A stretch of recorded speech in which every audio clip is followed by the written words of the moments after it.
The 28th plenary meeting of the General Assembly is called to order. I declare open the World Social Summit under the title The Second World Summit for Social Development. القمة العالمية الثانية للتنمية الاجتماعية. يعقد هذا الاجتماع وفقا للقرار 78 على 318 الصادر في 16 من تموز يوليو 2024 في إطار البند الفرعي باء من البند 25 بعنوان التنمية الاجتماعية، بما في ذلك المسائل ذات الصلة بالحالة الاجتماعية في العالم وبالشباب والمسنين والأشخاص ذوي الإعاقة والأسرة. أما بالنسبة لوثائق المعروضة في إطار هذا البند فقد وردت في يومية الأمم المتحدة قبل المباشرة بالاستماع إلى البيانات الافتتاحية وعملا بالقرار 78 على 318. ستباشر الجمعية العامة النظر في مشروع القرار 1000 على 80 على 5 الذي يتضمن الإعلان السياسي. أعطي الكلمة الآن إلى حضرة ممثل الأمانة. شكرا جزيلا لك السيدة الرئيسة. هذا البيان الشفوي الحالي يقدم في سياق المادة 153 للنظام الداخلي للجمعية العامة، كما أن هذا البيان وزع على دول الأعضاء. ما ورد من طلب في الفقرتين 43,000 وباء تحت عنوان متابعة مشروع القرار A على 80 على L5 ينطوي على أنشطة جديدة إضافية تشكل إضافة على العمل المنوط بالأمانة، ولكن نظرا لغياب الطرائق بشأن الاجتماع العام الرفيع المستوى المكلف برعاية الجمعية العامة بموجب الفقرة 43,000 وتوقيت صدور التقرير الجديد المطلوب للإعداد لعملية المتابعة ومتابعة مشروع إعلان الدوحة وإعلان كوبنهاغن وبرنامج العمل الفقرة 43 باء، من غير الممكن حاليا أن نقدر الآثار المترتبة على الميزانية لتلك الأنشطة. ومتى حددت الصيغة والنطاق والطرائق، الأمين العام سيقيم الآثار على الميزانية ويعلم الجمعية العامة وفقا للمادة 153 من النظام الداخلي للجمعية العامة. وكذلك متى تم تحديد الطرائق ووفقا للممارسة المرعية يتم تحديد موعد انعقاد الاجتماع العام الرفيع المستوى، وذلك بالتشاور مع إدارة شؤون الجمعية العامة والمؤتمرات. وعلى حد الفهم القائم فإن اعتماد مشروع القرار A على 80 على L5 لن ينطوي على آثار على الميزانية البرنامجية لعام 2026 ولا الاحتياجات من الموارد للسنوات التالية حسب انطباقها، وهذا ما سيعرض على الميزانيات البرنامجية المقترحة التي ستعرض على الجمعية العامة. شكرا. قبل المتابعة الأعضاء لعلهم يذكرون بأنه بموجب المقرر 80 على 509 الصادر في 31 من تشرين الأول أكتوبر 2025 أي تعليل للتصويت خاص بمشروع القرار سيقدم مباشرة قبل انتهاء الجزء الختامي للقمة وليس الجزء الافتتاحي. سنباشر الآن النظر في مشروع القرار A على 80 على L5 إعلان الدوحة السياسي المنبثق عن مؤتمر القمة الاجتماعي العالمي المعقود تحت عنوان مؤتمر القمة العالمي الثاني للتنمية الاجتماعية. هل لي أن أعتبر أن الاجتماع يقرر اعتماد المشروع القرار A على 80 على L5؟ إذا تقرر الأمر على هذا النحو.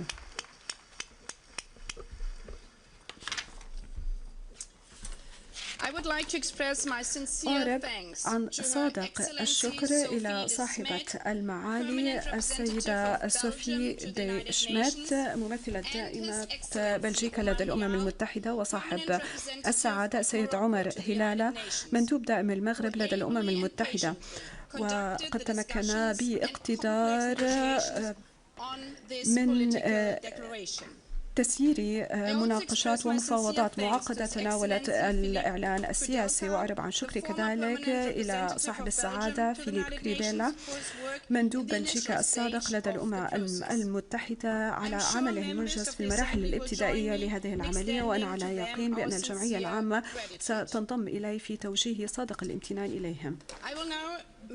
والآن أتقدم بهذا البيان بصفتي رئيسة للجمعية العامة.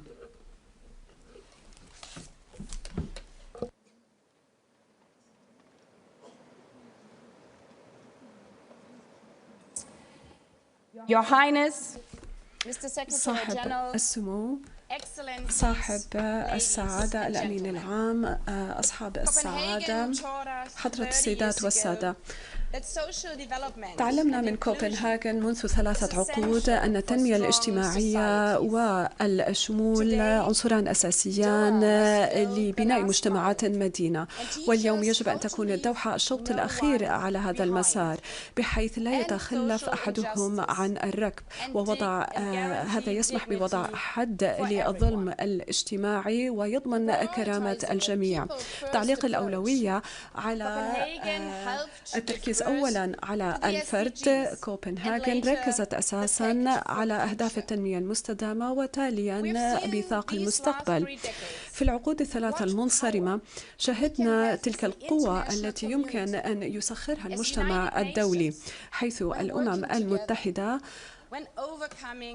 عملت يداً واحدة للتغلب على الانشقاقات، حيث أن البطالة التي بلغت 1 مليار نسمة في عام 1995 تراجعت إلى حد أدنى تاريخي في 2024 بلغ 5%، والفقر المدقع تراجع من ثلث سكان العالم منذ 3 عقود إلى ما لا يزيد عن 2 مليار شخص اليوم.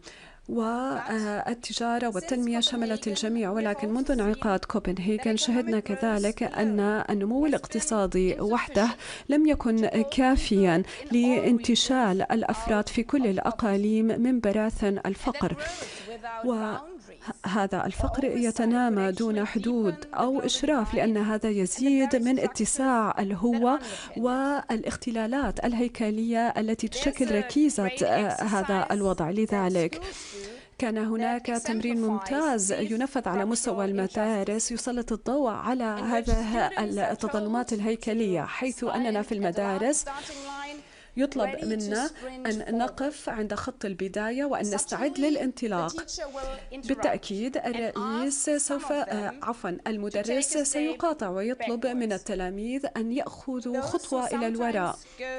أولئك الذين يتوجهون إلى أسرتهم جياعا، وأولئك الذين يعانون من البطالة، وأولئك الذين لا يملكون كتبا في مدارسهم، من هم؟ هن أساسا الفتيات، وفورما يتجلى أن حتى الأقوى في صفوفهن بالكاد لديه فرصة، لمجرد أن نقطة البداية ليست هي خط البداية لأسباب خارجة عن سيطرتهم ولظروف بكل بساطة وجدوا أنفسهم قد خلقوا في خضمها. هذا إنما شبيه بالسباق الذي أشرت إليه سابقا. كوبنهاغن دفعت بالملايين للتحرك نحو الأمام، ولكن للأسف أعداد كبيرة بقيت عالقة، بل بعضها تراجع إلى الوراء. 800 مليون شخص لا يزال يعاني من الفقر المدقع، وفي بعض البلدان نصف الفتيات لا يملك فرصة الالتحاق بالمدارس الابتدائية. مع تراجع البطالة إلى نسبة 5% عالميا، فإن هذا التباين العملاق والهائل إنما يبرز مثلا البطالة هي دون 1% في بعض البلدان، في حين أنها تبلغ 20% في بلدان أخرى. والشباب يبقى أكثر عرضة ب3 مرات للمعاناة من البطالة، وهذا يعني أن الفتاة يبلغ أجرها 78 سنت مقابل دولار واحد للرجل. هي حقائق لا يمكن أن نتجاهلها.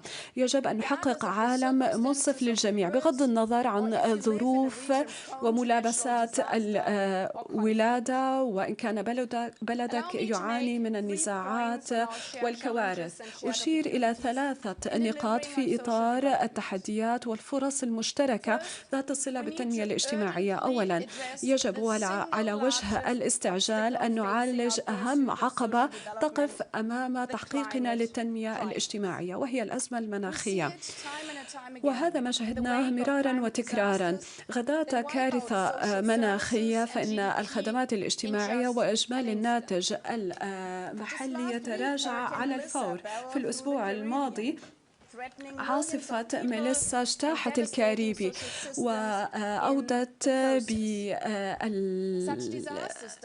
بممتلكات الآلاف وتسببت بكوارث بلغت قيمتها $2 مليار سنوي، والبعض يقدر أن هذا يقارب 2.3 مليار، في حين أن هناك من يراعي كذلك الآثار التعاقبية لهذه الكوارث الطبيعية بما ينطوي على أثرها على المدارس والمستشفيات وسبل الارتزاق، جميعها تضمحل في لحظات. شاهدنا أن المجاعة والجوع والفقر تكون وليدة الكوارث الطبيعية. في توجهي إلى رحلات ميدانية وجدت نفسي في أراضٍ قاحلة كانت منذ عقود تستضيف حقول القطن، وها هي تحولت إلى بحار من الرمل، وهذا يعني أن الأمطار اختفت ومعها اختفت المحاصيل، وهذا لا يسري على مزرعة أو بلد، وإنما هي تجتاح وتمول حالة انعدام الأمن. وارتفاع درجات الحرارة تزيد من أسرعة الوقود عالميا، وإن تابعنا على هذا المنوال يقدر أنه إن ازدادت درجة حرارة الكوكب بما يزيد درجتين ما يقارب 200 مليون شخص إضافي قد يعاني من انعدام الأمن الغذائي، وهذا يتهدد كامل أجندة التنمية المستدامة. ليس فقط الهدف الثاني من أهداف التنمية المستدامة المتمثل بالقضاء على الجوع والفقر محركان للنزوح عندما تجبر الأسر على النزوح لعدم وجود الغذاء لها، وبالمقابل النزوح واسع النطاق يهدد دول الجوار ويتهدد الموارد ويختبر الحكومات ويحرك المزيد من الشعور بانعدام الأمن. وبهذا ندخل في حلقة مفرغة.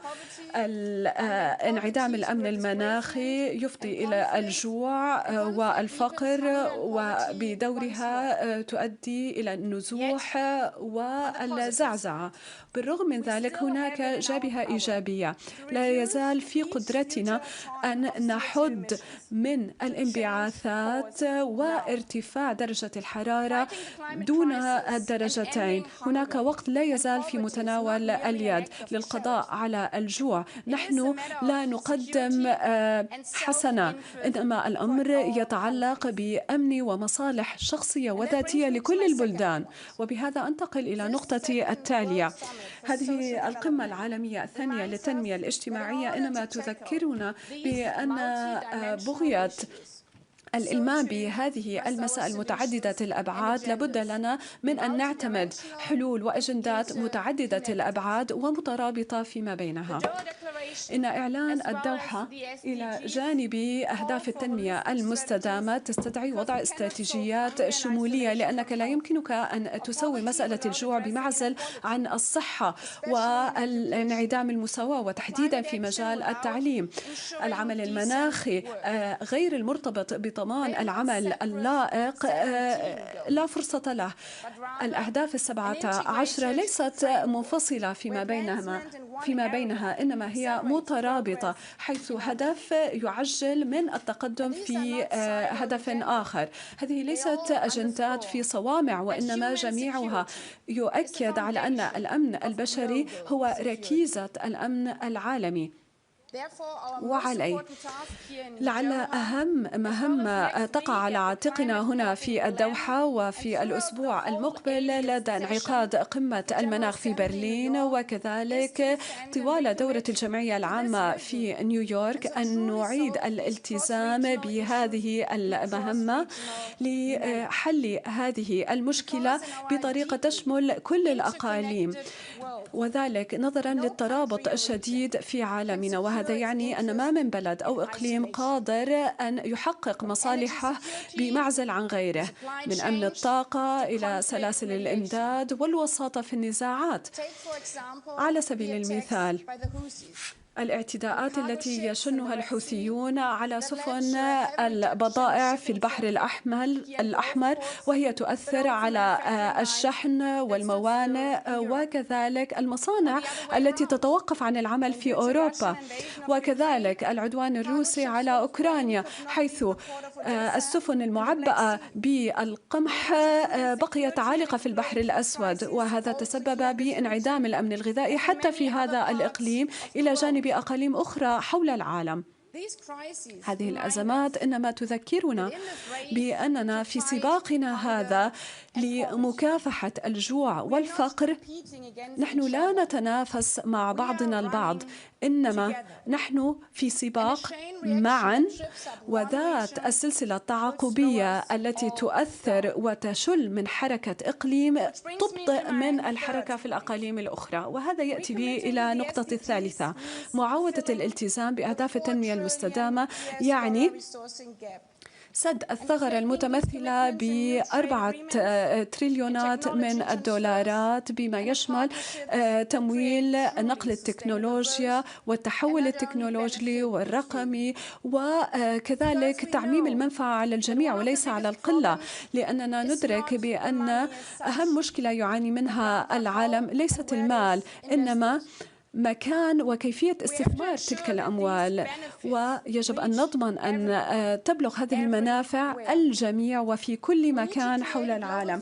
لابد من أن نضع هيكلية مالية عالمية موائمة لأغراض القرن 21 وتسوية الأعباء الناشئة عن المديونية وتذليل القيود التي تخنق الابتكار كما ورد في التزام ستوفيليا، والشراكات بين القطاعين العام والخاص انبرعنا في صكها بإمكانها أن تفيد الأرواح وتساعد على خلق فرص العمل وتشييد المستشفيات ومد المدارس بالكهرباء. كذلك التكنولوجيات الجديدة تأتي مثقلة بوعود لإتاحة حلول جديدة تفيد القطاعين العام والخاص، وفي ذات الوقت هذا يسري كذلك على واقع ضمان أن الابتكارات الجديدة لا تكرر حالات الانحياز المعهودة في الماضي.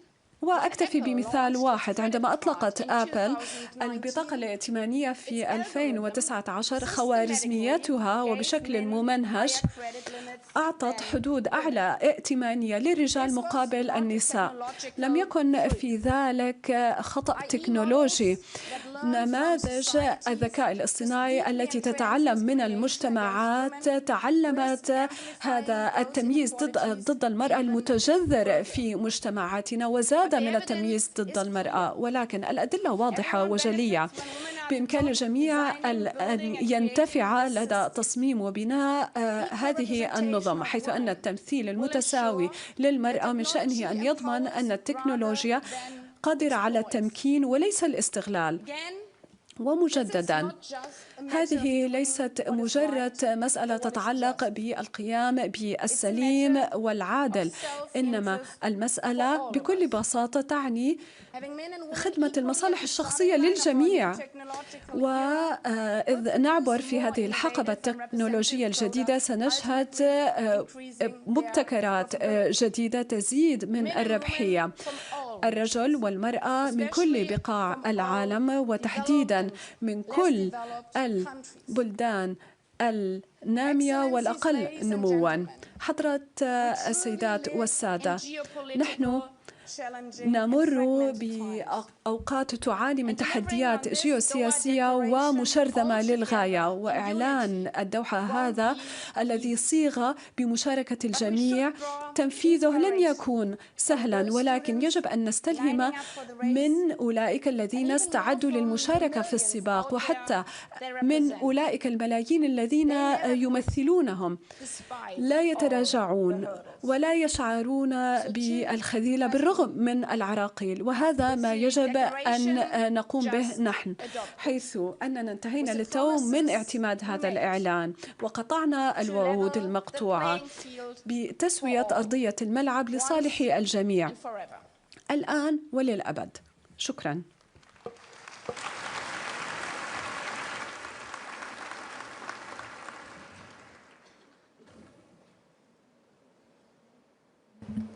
I give the floor to His Excellency Antonio Guterres, Secretary General of the United Nations.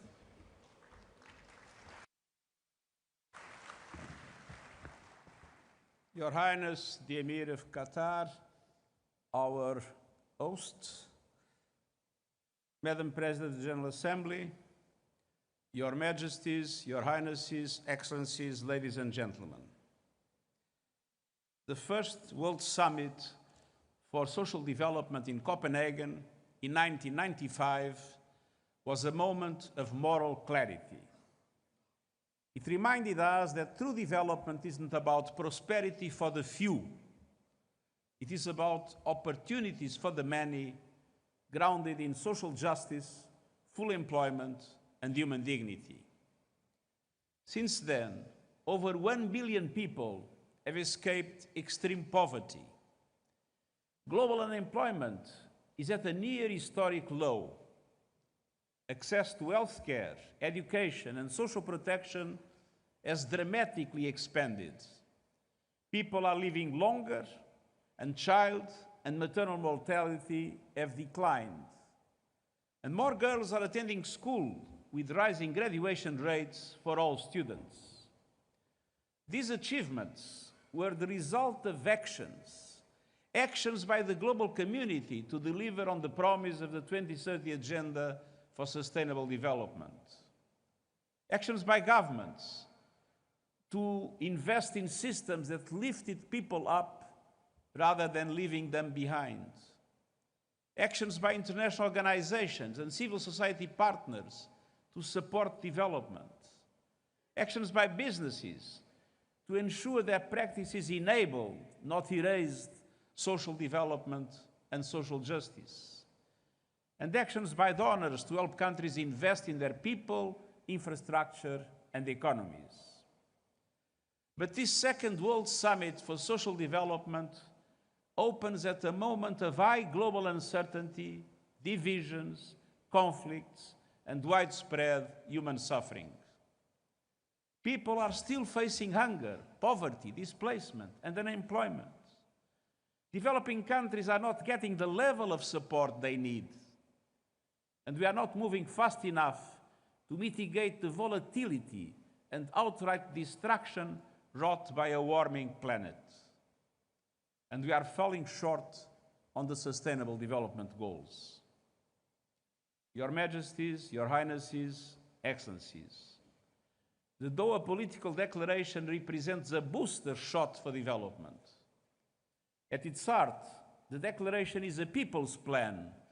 Bringing it to life requires action in 4 areas. First, a people's plan means accelerating our fight against poverty and inequality. It is unconscionable that nearly 700 million people still live in extreme poverty, with the richest 1% own nearly half of global wealth. It is unacceptable that millions go hungry every day or die each year from preventable disease. Trends made far worse by relentless global aid cuts. And it is intolerable that almost 4 billion people lack access to any form of social protection at all. Fighting poverty requires targeted, country-led investments and strategies in all the systems that people need. food systems that can reach all people with affordable, nutritious, sustainably produced food, universally accessible health systems that can deliver care and medicine to every person, no matter where they live or how much they earn, water and sanitation systems that deliver clean water to all, adequate, affordable housing, energy systems that are clean, reliable, and accessible to all, powering development and jobs, education systems capable of reaching every child and young person with quality education and skills, underpinned by well-trained and supported teachers, universal social protection systems that can support people when they need it, and reliable, robust, and disaggregated data to track out progress. And progress also depends on investing in the future of our planet. Governments must arrive at the upcoming COP30 meeting in Brazil with concrete plans to slash their own emissions over the next decade, while also delivering climate justice to those on the front lines of a crisis they did little to cause. Just look at Jamaica. The clean energy revolution means it is possible to cut emissions while growing economies. But developing countries still lack the finance and technologies needed to support their transitions. In Brazil, countries must agree on a credible plan to mobilize $1.6 trillion annually in climate finance by 2035 for developing countries. And developed countries must honor their commitments to double finance for adaptation to at least $40 billion this year. And the Loss and Damage Fund needs to be capitalized with significant contributions. Second, a people's plan requires a laser focus on job creation and employment. In every country, governments and the private sector must join forces to promote decent work, living wages, and pathways for workers to transition from the informal economy to jobs in the green, digital, and care economies. Investments in training, skills development, and lifelong learning are essential. As called for by the Global Digital Compact adopted last year, countries should focus on closing the digital divide, achieving universal digital connectivity, and ensuring all people can gain skills in digital technology and artificial intelligence. Creating and sustaining jobs also requires countries to diversify their economies and enhance local processing and innovation to add value and compete in global trade. Any job creation efforts must also ensure women have equal access to jobs while increasing support for care economies. Throughout, we need to strengthen labor protections so profits never come at the expense of workers' rights. Third, a people's plan requires financing. At June's Financing for Development Conference in Sevilla, leaders committed to unlocking more finance for developing countries. National governments must lead the way by mobilizing their own domestic resources. And we also need to triple the lending power of multilateral development banks that need to be bigger and bolder, and more able to leverage private finance for developing countries. We also need to ease debt burdens with new instruments to reduce borrowing costs and risks and speed up support for countries facing debt distress. The global financial architecture must be reformed so it better represents today's world and the needs of developing countries. Developing countries need and deserve stronger participation at the decision-making table across global financial institutions. And global economic governance must become more inclusive, representative, equitable, and effective. Your Majesties, Your Highnesses, Excellencies. Enfin, un plan conçu pour les peuples doit les rassembler, non les diviser. Trop de personnes sont laissées de côté, notamment les femmes, les minorités, les migrants et les réfugiés, les personnes âgées, les peuples autochtones, les personnes handicapées et les jeunes. Beaucoup subissent des préjugés, des menaces, des mauvais traitements et même des actes de violence manifestes, que ce soit dans leur foyer, sur leur lieu de travail, dans la rue ou en ligne. Le gouvernement doit défendre et protéger les valeurs démocratiques en veillant à ce que la voix de toutes les personnes, y compris les plus vulnérables, quel que soit leur âge et leur parcours, soit entendue. Ils doivent continuer à lever les obstacles à la participation des femmes, depuis les conseils d'administration des entreprises jusqu'aux sphères de pouvoir politique, et éliminer toute forme de discrimination et de violence fondée sur le genre. Et il faut faire attention au besoin d'une présence bien plus active des femmes dans les nouvelles technologies. Il faut que les algorithmes de l'intelligence artificielle ne deviennent pas des bastions du chauvinisme masculin. En tout temps et en tout lieu, les droits humains, en tout temps et en tout lieu, les droits humains. Je crois qu'il y a un problème avec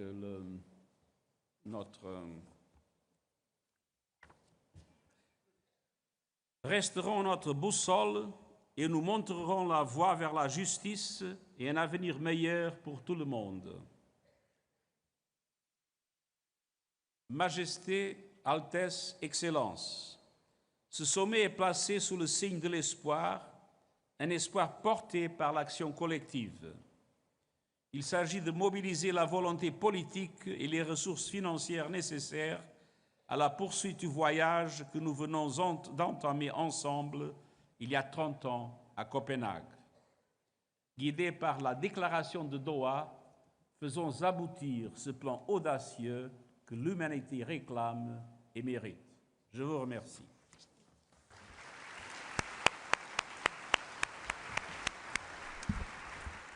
I thank the Secretary General. I invite His Highness Sheikh Tamim bin Hamad Al Thani, Amir of the State of Qatar, in his capacity as host country, to address the Assembly.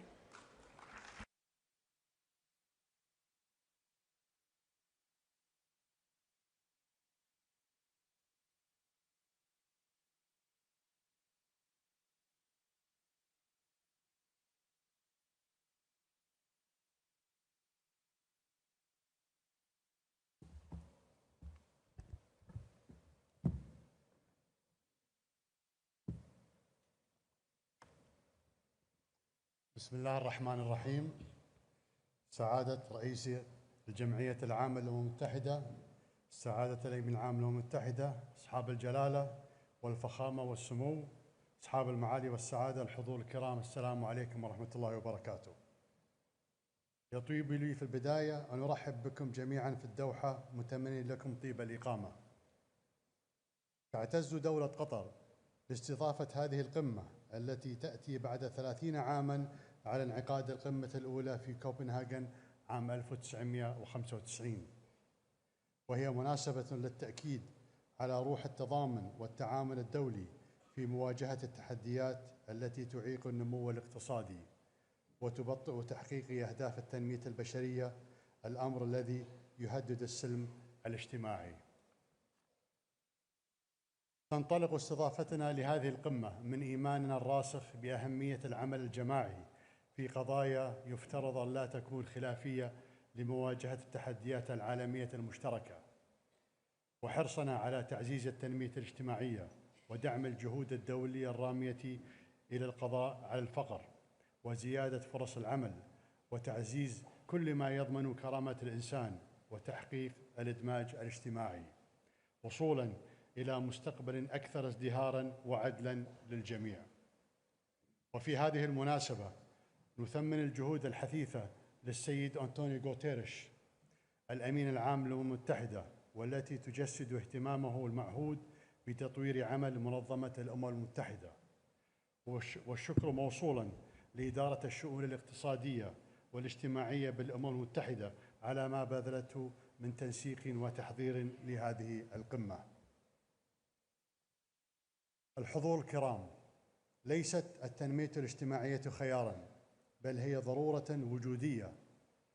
وبينما نحتفل هذا العام بالذكرى السنوية 80 لتأسيس منظومة الأمم المتحدة، تتيح لنا هذه القمة فرصة لتجديد الالتزام بميثاقها وبالتعاون متعدد الأطراف ضمن مؤسساتها، ومضاعفة جهودنا لترسيخ قيمة التنمية الاجتماعية كشرط أساسي لتحقيق الأمن والازدهار والاستقرار للجميع. على الصعيد الوطني، أولت دولة قطر أهمية خاصة للتنمية الاجتماعية، وحققت تقدماً واضحاً وفقاً للمؤشرات الصادرة من المؤسسات الدولية المعنية. وتواصل الدولة العمل الدؤوب في هذا الشأن عبر تعزيز التنمية البشرية وتحسين جودة الحياة والرفاه والازدهار، وتطوير جودة التعليم والتمكين الاقتصادي والرعاية الصحية والأسرية والحماية الاجتماعية. وقد أطلقت الدولة عبر وزارة التنمية الاجتماعية والأسرة مؤخراً استراتيجيتها 2025-2030 تحت شعار من الرعاية إلى التمكين. ومن أهم ركائزها بناء مجتمع متماسك قائم على العدالة وتكافؤ الفرص والتمكين الإنساني، وبما يتوافق مع استراتيجيات الدولة ورؤيتها الوطنية 2030. أما على الصعيد الدولي، فنحن ندرك أن التحديات تواجه تحقيق التنمية الاجتماعية كالفقر والبطالة والتفاوت الاجتماعي تتطلب منا جميعاً تعاوناً وتضامناً فعالاً. وتعتز دولة قطر بالشراكة الاستراتيجية الوثيقة مع منظمة الأمم المتحدة، حيث لم تتوانى يوماً عن تنفيذ تعهداتها، وتعد في مقدمة الدول الداعمة لها في مجالات مختلفة. وستظل دولة قطر شريكاً فاعلاً في المجتمع الدولي وداعماً لجهود التنمية الاجتماعية من خلال ما تقدمه من مساعدات ومساهمات للعديد من الدول والمجتمعات من خلال صندوق قطر للتنمية وقطر الخيرية وغيرهما. الحضور الكرام، إن الحد الأدنى المطلوب لتبيين الجدية في التعامل مع التحديات المشتركة التي تواجهها البشرية جمعاء، مثل قضايا البيئة والمناخ والفقر واللجوء وحقوق الإنسان، هو الالتزام بالتعهدات. وفي حالة التنمية الاجتماعية يتطلب الأمر ترجمة الالتزامات التي تعهدت بها الدول في إعلان كوبنهاجن إلى واقع ملموس، وذلك من خلال معالجة الثغرات في تنفيذ تلك الالتزامات، ومنح الأولوية للحلول المبتكرة والشراكات الفعالة والمثابرة في تنفيذ خطة التنمية المستدامة لعام 2030. ويعد إعلان الدوحة الذي تم اعتماده في هذه القمة ثمرة عمل جاد ودؤوب ومشاورات مكثفة انعقدت في نيويورك، ويشكل وثيقة طموحة لتحقيق التنمية الاجتماعية المنشودة. ونثمن هنا الجهود القيمة لمندوبي المغرب وبلجيكا لدى الأمم المتحدة لما قام به من جهد صادق في قيادة وتيسير المفاوضات الحكومية الدولية. وإننا على ثقة بأن إعلان الدوحة الذي يؤكد على الالتزام برؤية سياسية واقتصادية وأخلاقية للتنمية الاجتماعية قائمة على الكرامة الإنسانية وحقوق الإنسان والمساواة والسلام سيعطي زخماً لتسريع تنفيذ خطة 2030، وسيمثل خارطة طريق وأساساً متيناً لمعالجة قضايا التنمية الاجتماعية، لا سيما الفقر والبطالة والإقصاء الاجتماعي. ولا يمكن تحقيق التنمية الاجتماعية في المجتمعات من دون السلام والاستقرار، ونحن نؤمن بأن السلام الدائم خلافاً للتسويات المؤقتة هو السلام العادل. ولا يخفى عليكم أن الشعب الفلسطيني الشقيق يحتاج إلى كل دعم ممكن من أجل معالجة الآثار الكارثية التي خلفها العدوان الإسرائيلي الغاشم، والتصدي لعملية بناء نظام فصل عنصري في فلسطين. نحن ندعو المجتمع الدولي إلى مضاعفة الجهود وتقديم الدعم للشعب الفلسطيني لإعادة الإعمار وتأمين الاحتياجات الأساسية لهذا الشعب الصامد حتى تحقيق العدالة وممارسة حقوقه المشروعة على أرضه ووطنه. وفي سياق مسألة السلام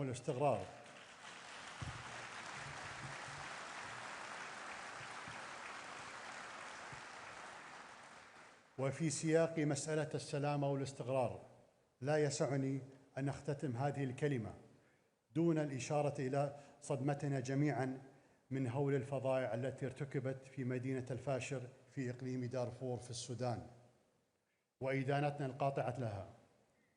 وهل كنا بحاجة إلى دليل آخر لندرك أن تجاهل العبث بأمن الدول وسيادتها واستقرارها وسهولة إدارة الظهر للحروب الأهلية وفظائعها لا بد أن يقود إلى مثل هذه الصدمات؟ لقد عاش السودان أهوال هذه الحرب منذ 2.5 عام، وقد آن الأوان لوقفها والتوصل إلى حل سياسي يضمن وحدة السودان وسيادته وسلامة أراضيه. الحضور الكرام، سوف يقاس نجاحنا بقدرتنا على ترجمة التزاماتنا إلى إجراءات ملموسة لتحقيق التنمية الاجتماعية للجميع وخصوصاً في الدول النامية.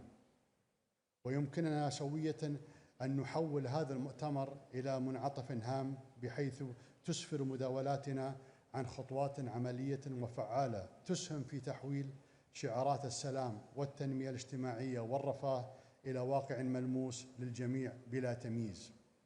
ختاماً، أجدد الترحيب بكم في الدوحة متمنياً لكم أن تحقق هذه القمة أهدافها المنشودة.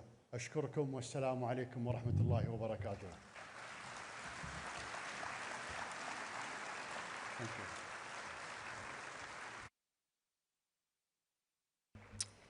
I thank the Emir of the State of Qatar for his speech and for hosting this summit. I give the floor to His Excellency Lok Bahadur Tapar, President of the Economic and Social Council.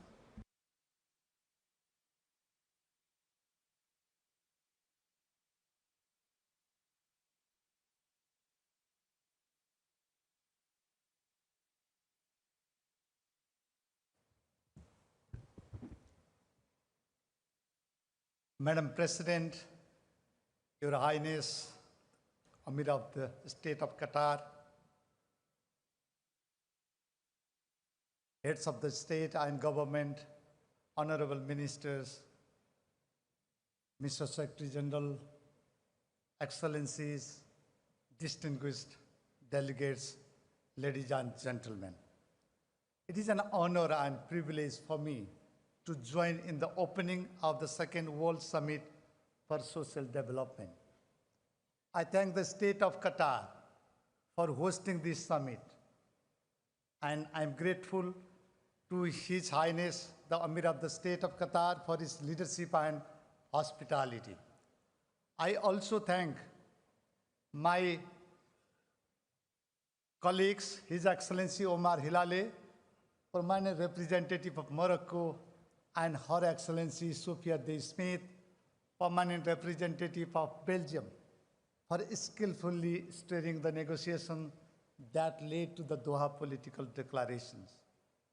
Their work has resulted in a balanced and forward-looking declaration that embodies our shared commitment to advancing social development. Excellencies, since the Copenhagen Summit 30 years ago, the world has seen extraordinary social and economic progress. People are healthier, they are more educated, and they are more connected than ever before.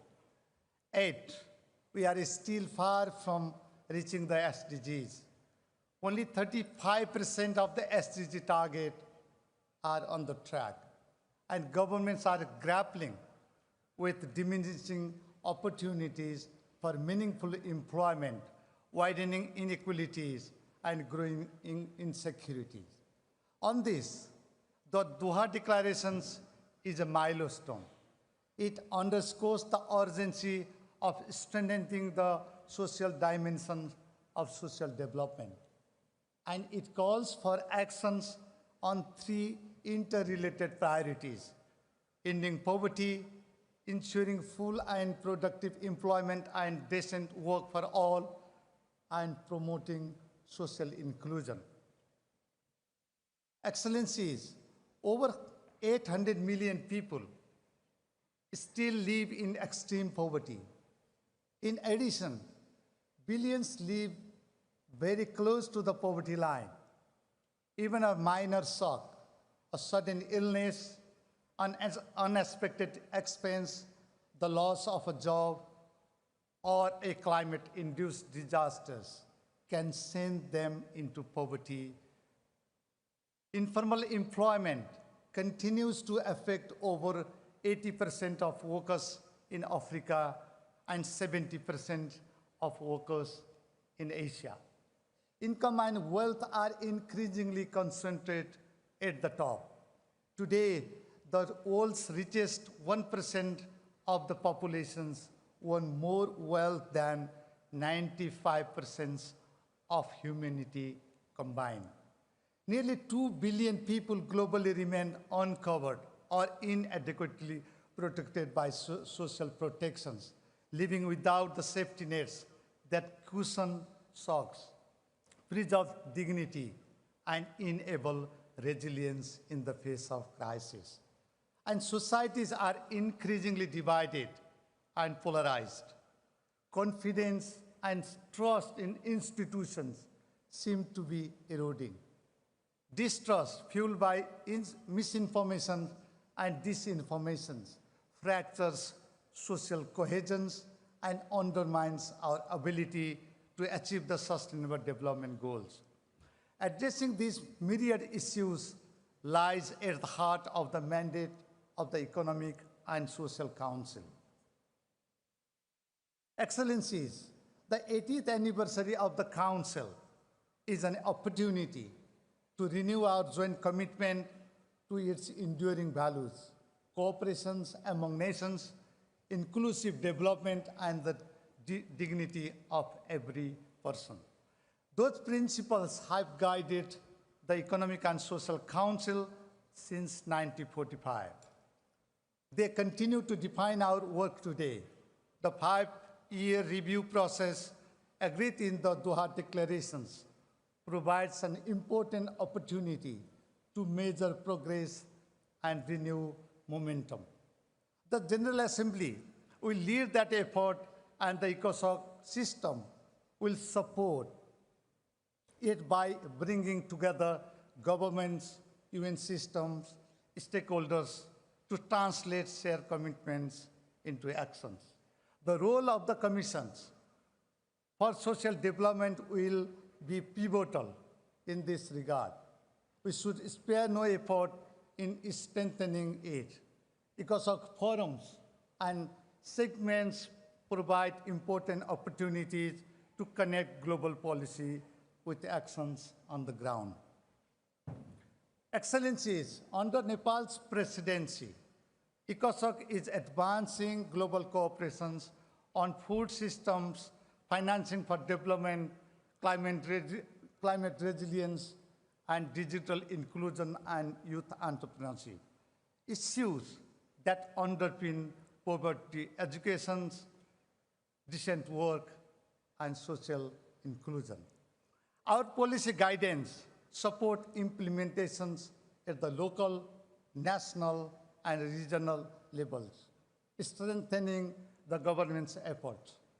The UN system's analytical and evidence-based support runs throughout the Council's work, and providing space for the diverse voices of stakeholders, including youth, women, and persons with disabilities. We ensure that our deliberations are rooted in the realities on the ground. These strengths will be fully mobilized to advance the commitments we make here in Doha.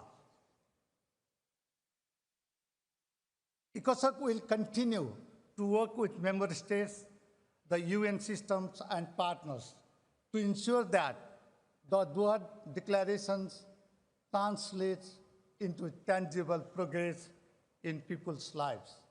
Let us carry forward the spirit of Doha with unity of purpose and shared determination to build societies rooted in dignity, opportunity, and inclusion for all. I thank you.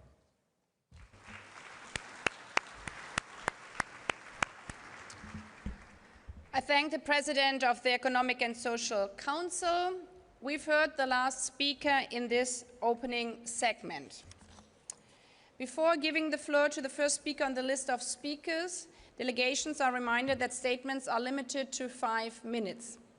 I would like to appeal speakers to deliver their statements at a reasonable pace so that interpretation into the other official languages may be provided properly.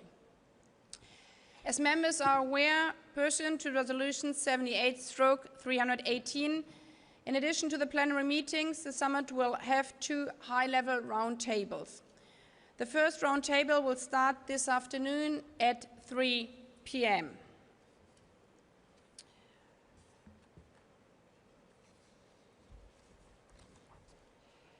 I invite,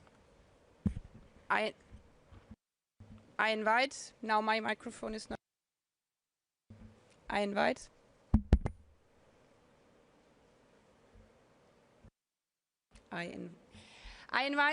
His Excellency Abdul Latif Jamal Rashid, President of the Republic of Iraq, on behalf of the Group of 77 and China, to address the Assembly.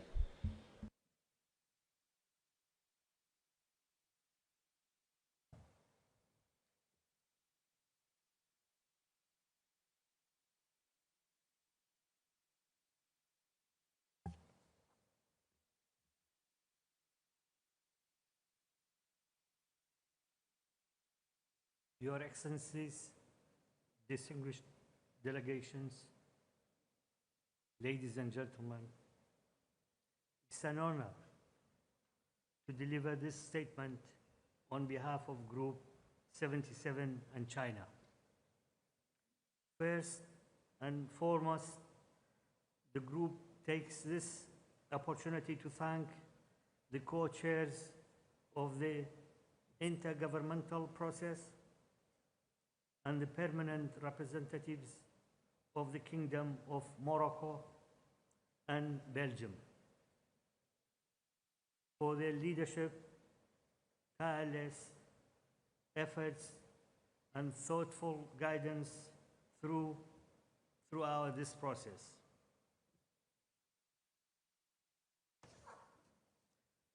The group also conveys its sincere appreciations to the State of Qatar, its leadership, and people of the generosity, warm hospitality, and excellent arrangement that have enriched our deliberation at this historic summit. We gather today in Doha with great hope that this meeting will inspire concrete progress in advancing the welfare and dignity of all people. As we approach 2030, the international community stands at a pivotal moment, one that calls for resolve to translate our commitments to tangible outcome in the lives of, of all our nations. Though our path and achievements may differ, our shared aspiration for more just and secure world unite us. Let us this summit be a step towards a deeper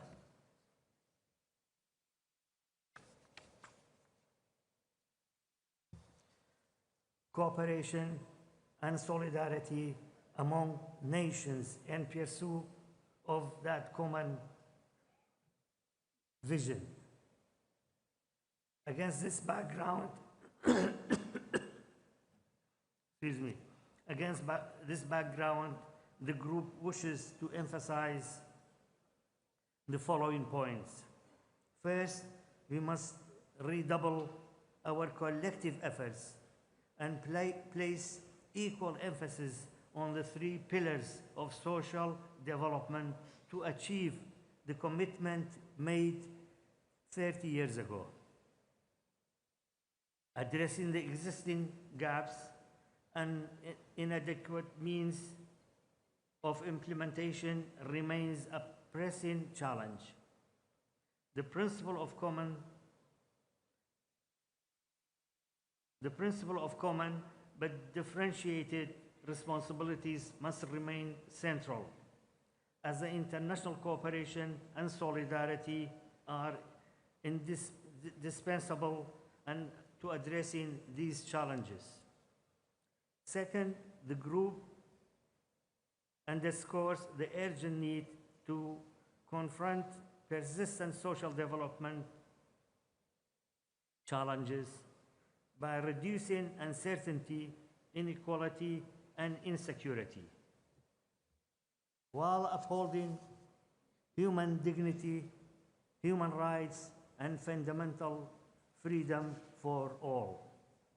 Third, the group welcomes the measures undertaken by member states to promote equal opportunity, inclusion, and social justice,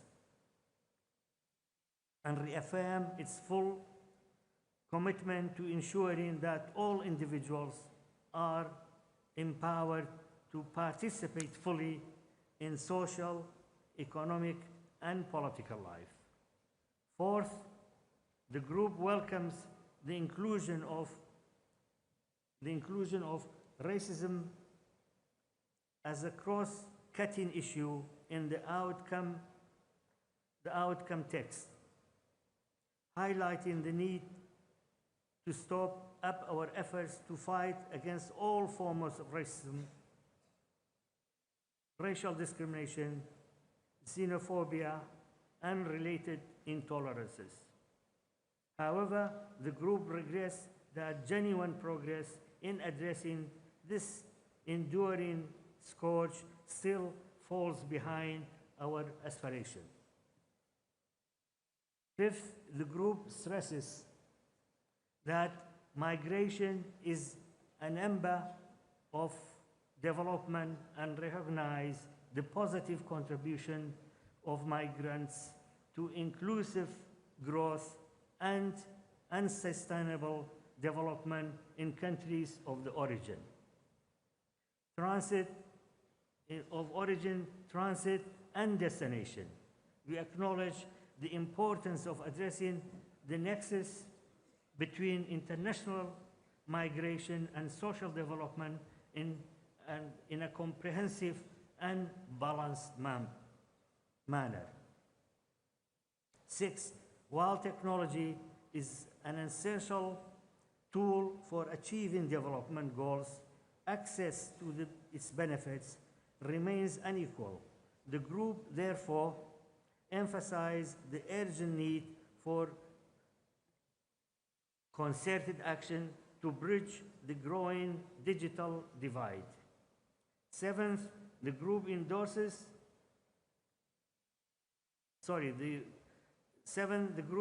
underscores that social development cannot advance while many developing countries continue to face UCM, a unilateral coercive measures, while directly and negatively affect the well-being of their people. The group reaffirms that measures impede in economic and social progress and calls for the complete elimination. In conclusion, the Group 77 and China reaffirms our shared commitment to balancing people at the center of development.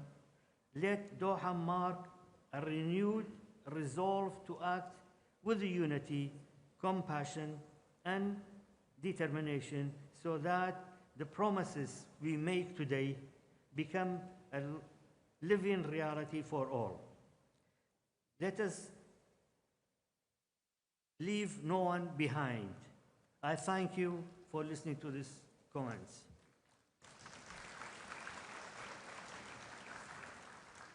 I have the second speech on behalf of Iraq. Bismillah ar-Rahman ar-Rahim. If you allow me, I'll deliver my speech on behalf of Iraq in Arabic.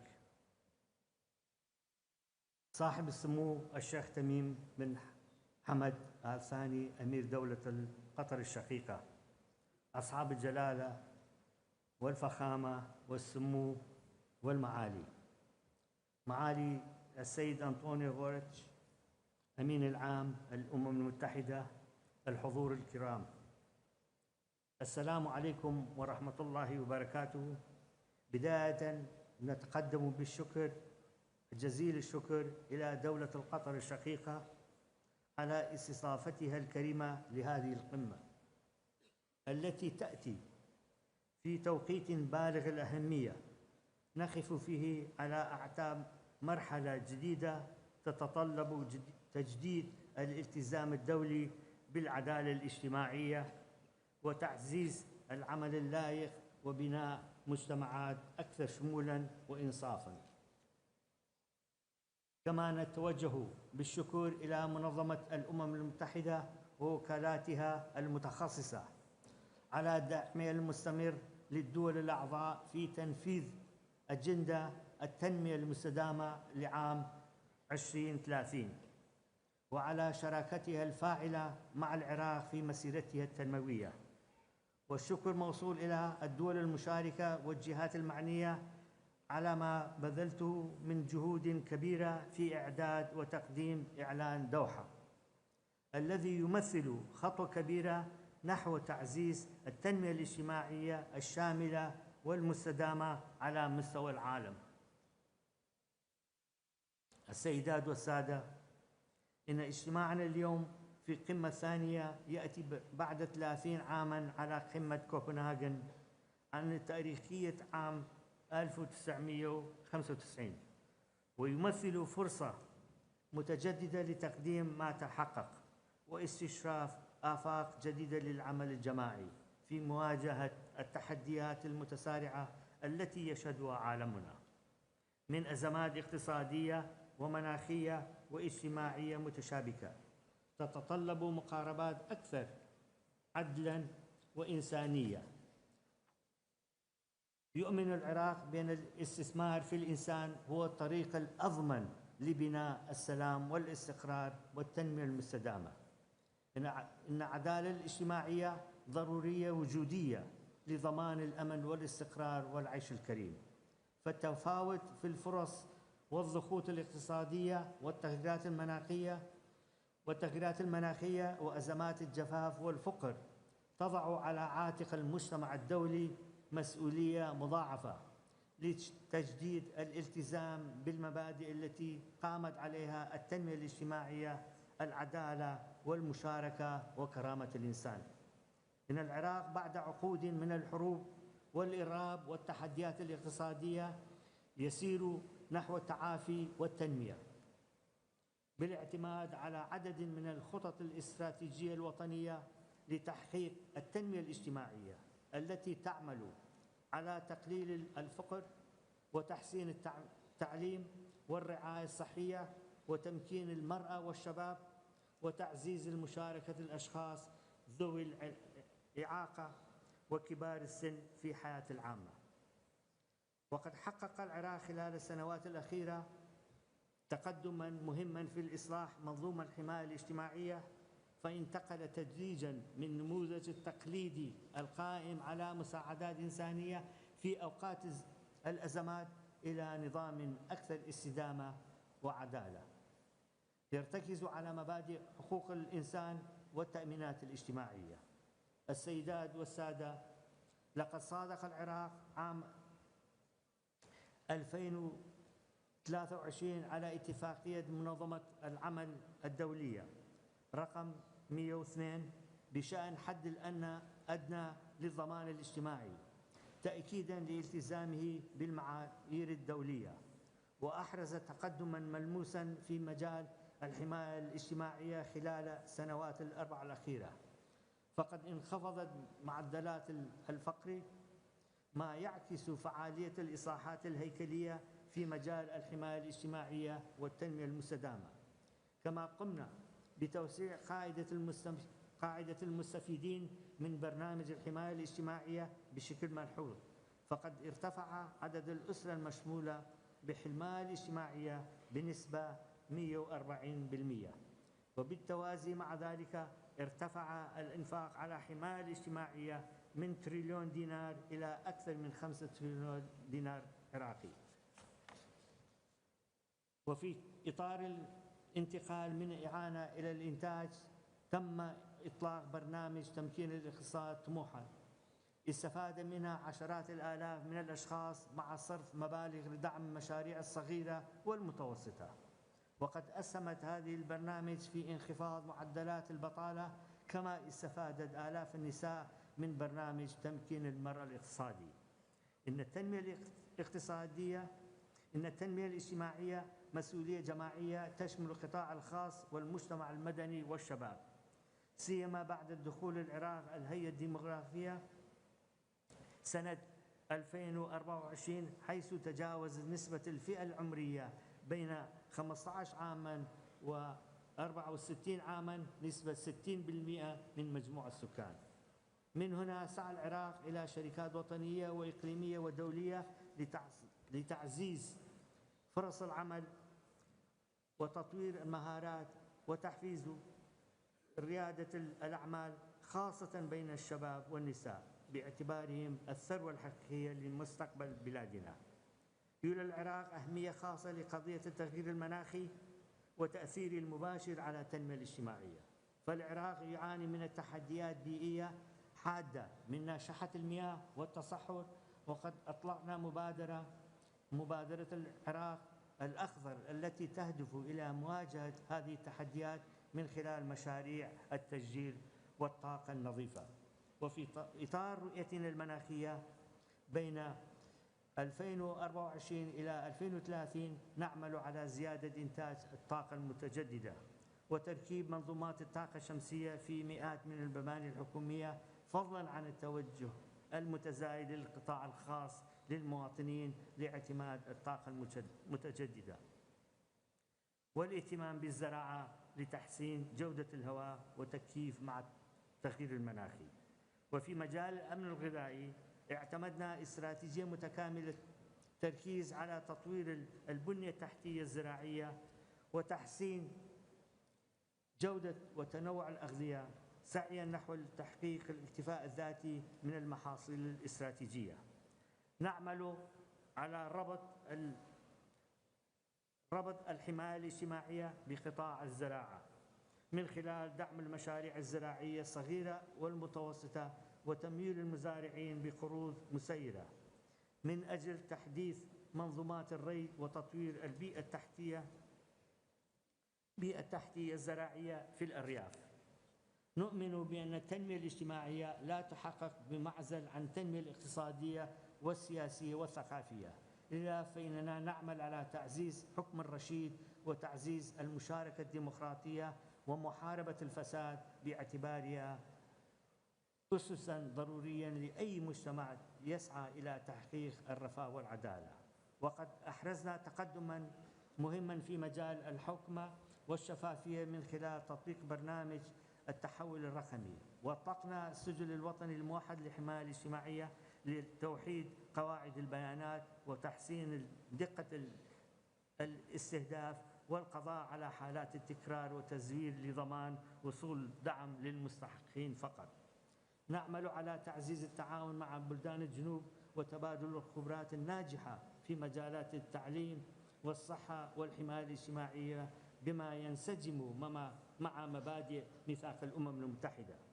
وفي هذا السياق نشير إلى أن العراق اعتمد خطة وطنية للتنمية بين 2024 إلى 2028 واستراتيجية تخفيف من الفقر والرؤية العراق للتنمية المستدامة 2030 ورؤية العراق إلى 2050.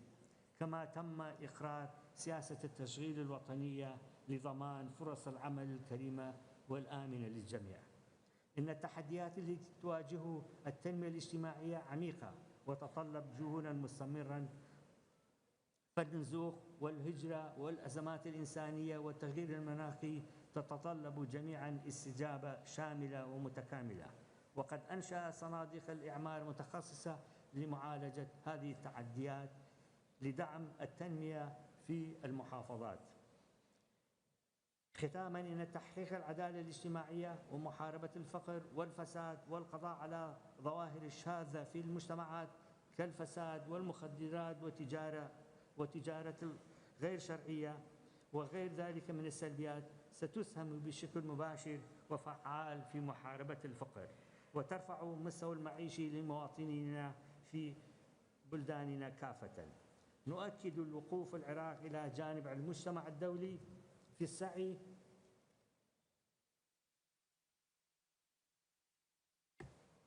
السعي نحو بناء عالم أكثر إنصافاً وتكافؤاً، حيث تصان كرامة الإنسان ونحترم حقوقه دون التمييز، معربين عن ثقتنا بأن نتائج هذه القمة ستسهم في تعزيز رؤية عالمية جديدة للتنمية الاجتماعية أكثر شمولاً واستدامة.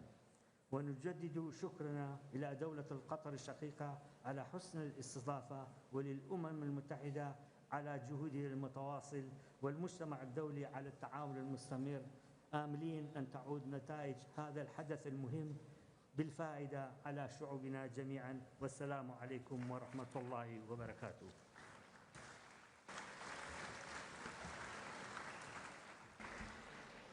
I thank the President of the Republic of Iraq. May I remind delegation again that statements are limited to 5 minutes. There's a timer. I invite His Excellency William Samoei Ruto, President of the Republic of Kenya and Commander-in-Chief of the Defense Forces, on behalf of the African Group, to address the Assembly.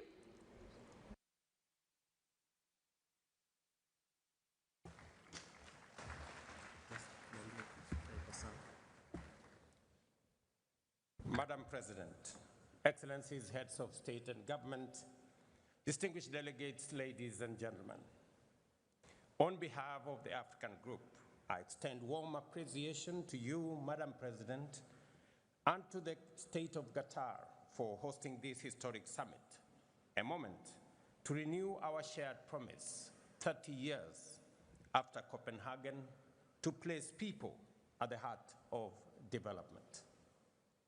We associate ourselves fully with the statement delivered by the delegation of Iraq on behalf of the Group of 77 and China. Excellencies, 3 decades after the first World Summit on Social Development, the world can point to real progress in reducing poverty, improving food security, expanding education, health, and social protection. Yet, persistent and widening inequality within and among nations continue to erode these gains. Global systems of trade, finance, and technology remain unequal and exclusionary. Poverty, unemployment, and social exclusion have been and remain the defining challenges of our time. Confronting them is not charity, it is justice for humanity. Across many sub-Saharan and sub-regions in Africa and Western Asia, hunger is rising, growth is slowing down, and vulnerability is deepening. Health and education systems are under strain, and energy deficits hold back opportunity. Beyond income, inclusion depends on access to essential services that empower individuals and protect dignity. Universal access to affordable and quality health care is not a luxury. It is a right for every human being. Housing insecurity, manifesting through homelessness, overcrowding, and substandard shelter, continue to breed inequality. As housing costs outpace wages, affordable housing must become a cornerstone of social development. Informal and precarious employment remains yet another of the gravest obstacles to stability and growth, particularly in low and middle income countries where millions live close to the poverty line. Ladies and gentlemen, the digital divide is emerging as one of the greatest barriers of our time. Access to affordable connectivity, access to devices, and digital skills must become universal. Education must include every learner, empower every teacher, enrich every community, including persons with disability. As Africa, we believe that transforming informal sectors, enhancing productive capacity, and expanding access to global markets requires stronger international cooperation in line with the Addis Ababa Action Agenda and the right to development. We therefore call for comprehensive reform of the international financial architecture to make it fair, transparent, and responsive to the needs of developing nations and its people. We urge decisive action on debt distress and progress towards United Nations Framework Convention on international tax cooperation. We also underscore our call for a UN Convention in sovereign debt. Distinguished colleagues, the Copenhagen Declaration gave us a timeless framework built on 3 pillars: the eradication of poverty, decent work for all, and social integration. Grounded in equity, solidarity, and human dignity, these pillars remain our compass. We therefore welcome the Doha Declaration on Social Development, a renewed global pledge to translate principle into action and to build cohesive and resilient societies for generations ahead. We commend the co-facilitators, the permanent representative of Morocco and Belgium, for their leadership in guiding this important progress. This summit, distinguished colleagues, must rekindle genuine dialogue, restore trust, and reaffirm multilateralism as the anchor of collective progress. We must amplify the voices of those living in poverty and vulnerability and ensure that developing countries, most of them in Africa, are fairly represented across all multilateral institutions. Accordingly, the African Group reiterates its demand for 2 permanent and 2 non-permanent seats for Africa on the UN Security Council with full rights and privileges. True social development cannot thrive without historical justice and equal representation. The African Union has declared 2025 the year of justice for Africans and the people of African descent through reparations. This is a defining step towards justice and healing for Africa and its diaspora, calling for accountability for the crimes of slavery, colonialization, apartheid, and exploitation that caused lasting human and environmental harm. We also reiterate the importance of the high-level General Assembly meeting in September 2026 to mark the 25th anniversary of the Durban Declaration and Program of Action and invite all partners to support its successful implementation within the second decade for people of African descent. Together, let us envision a future that is inclusive, resilient, and just. A world free of hunger, poverty, disease, racism, and inequality. A world where prosperity is shared, the digital divide is bridged, and trust in multilateralism is renewed. I thank you.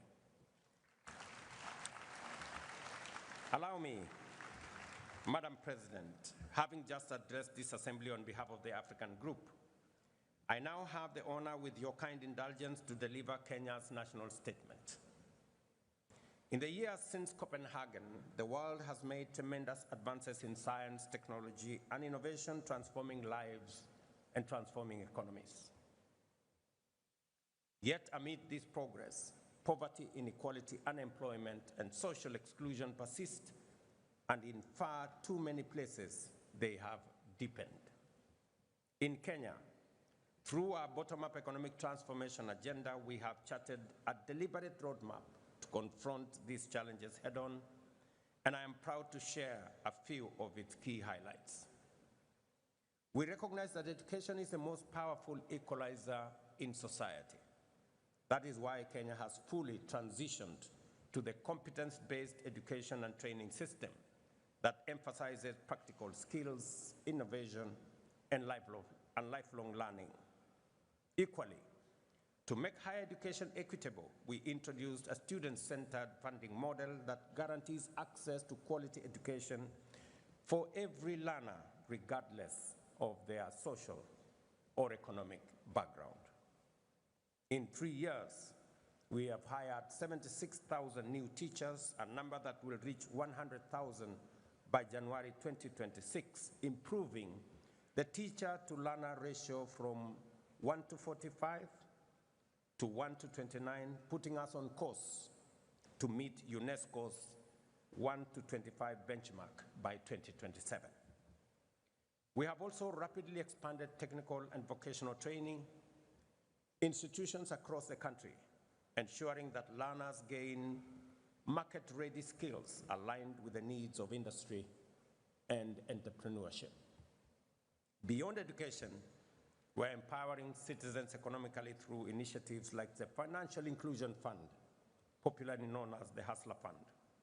To date, the fund has disbursed Kenya shillings 80 billion, an equivalent of US dollars 615 million, to 26 million Kenyans. It now accounts for more than 9.5 million repeat borrowers, including 5 million individuals who have successfully restored their creditworthiness through consistent repayment, enabling them not only to re-enter the formal credit market, but also access higher borrowing limits and better financial terms. At the same time, together with partners, we are launching programs such as the National Youth Opportunity Towards Advancement Project. Over the next 5 years, it will reach 1 million young Kenyans, training them in skills that are on demand, financing startups, and enabling access to government procurement opportunities. We are equally committed to protecting the most vulnerable members of our society, including the elderly, orphans, widows, and persons living with disability. Through our National Safety Net program, commonly known as Inua Jamii, what began as a modest monthly support to 500 households has now expanded to reach more than 1.7 million families across the country.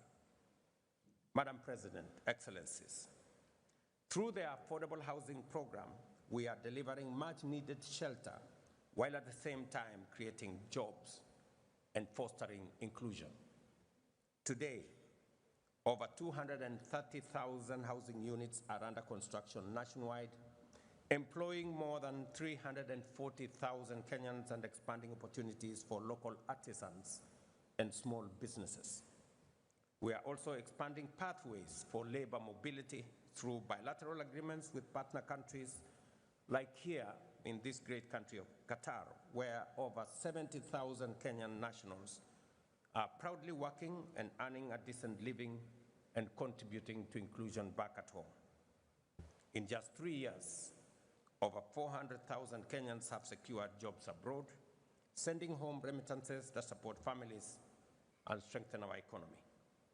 In the digital economy, nearly 2 million Kenyans have been trained in digital literacy, and over 300,000 young people have accessed digital jobs in e-commerce, business process outsourcing, and innovation hubs.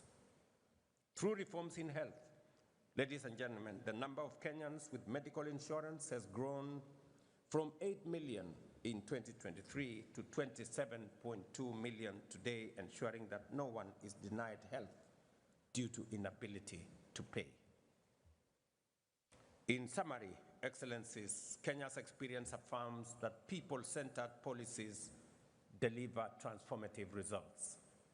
Yet, in an interconnected world, national action alone cannot overcome global inequalities. It is therefore incumbent upon us today to stand together with renewed resolve to confront and dismantle the entrenched structures that enable global exclusion and perpetuate inequality. Regrettably, Madam President, I note that this Doha summit convenes at a time when global solidarity is in advancing social development has weakened considerably. 30 years ago, in Copenhagen, the world spoke with one accord and acted with common purpose. Today, however, that sense of shared conviction has significantly dimmed. Faced with new and complex crises, from climate shocks and conflict to unequal trade and debt distress, nations are too often divided by competing interests, inward-looking nationalism, and short-term calculations. We witnessed it in the inequitable distribution of COVID-19 vaccines, in the unmet pledges in the climate finance, and in global systems that privilege power over partnerships. The consensus that once bound us together in Copenhagen is fraying. The world risks retreating into isolation at a time when cooperation should be a priority. Excellencies, as the UN at 80 initiative reforms process unfolds, the time will soon come for all of us to make critical choices about the mandates and structures of the United Nations. In doing so, we must resist the temptation to elevate one pillar of the UN at the expense of others. The United Nations was founded on a holistic vision of delivering global peace and security, human rights, and development. These are the three inseparable, indispensable pillars that together sustain global stability and human dignity. I have no doubt in my mind that while the UN must remain the foremost guardian of global peace, it must also be a catalyst for prosperity and a champion of human dignity everywhere and anywhere. The Doha Summit must therefore renew our shared resolve to act decisively, both as individual nations and as a united global community, to eradicate poverty, create decent work, and advance social inclusion as the surest path towards a world that is truly resilient, inclusive, peaceful, and sustainable. I thank you for your attention.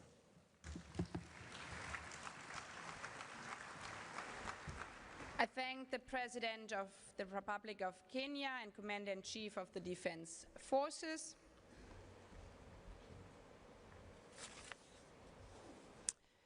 I invite His Majesty King Philippe, King of the Belgians, to address the Assembly.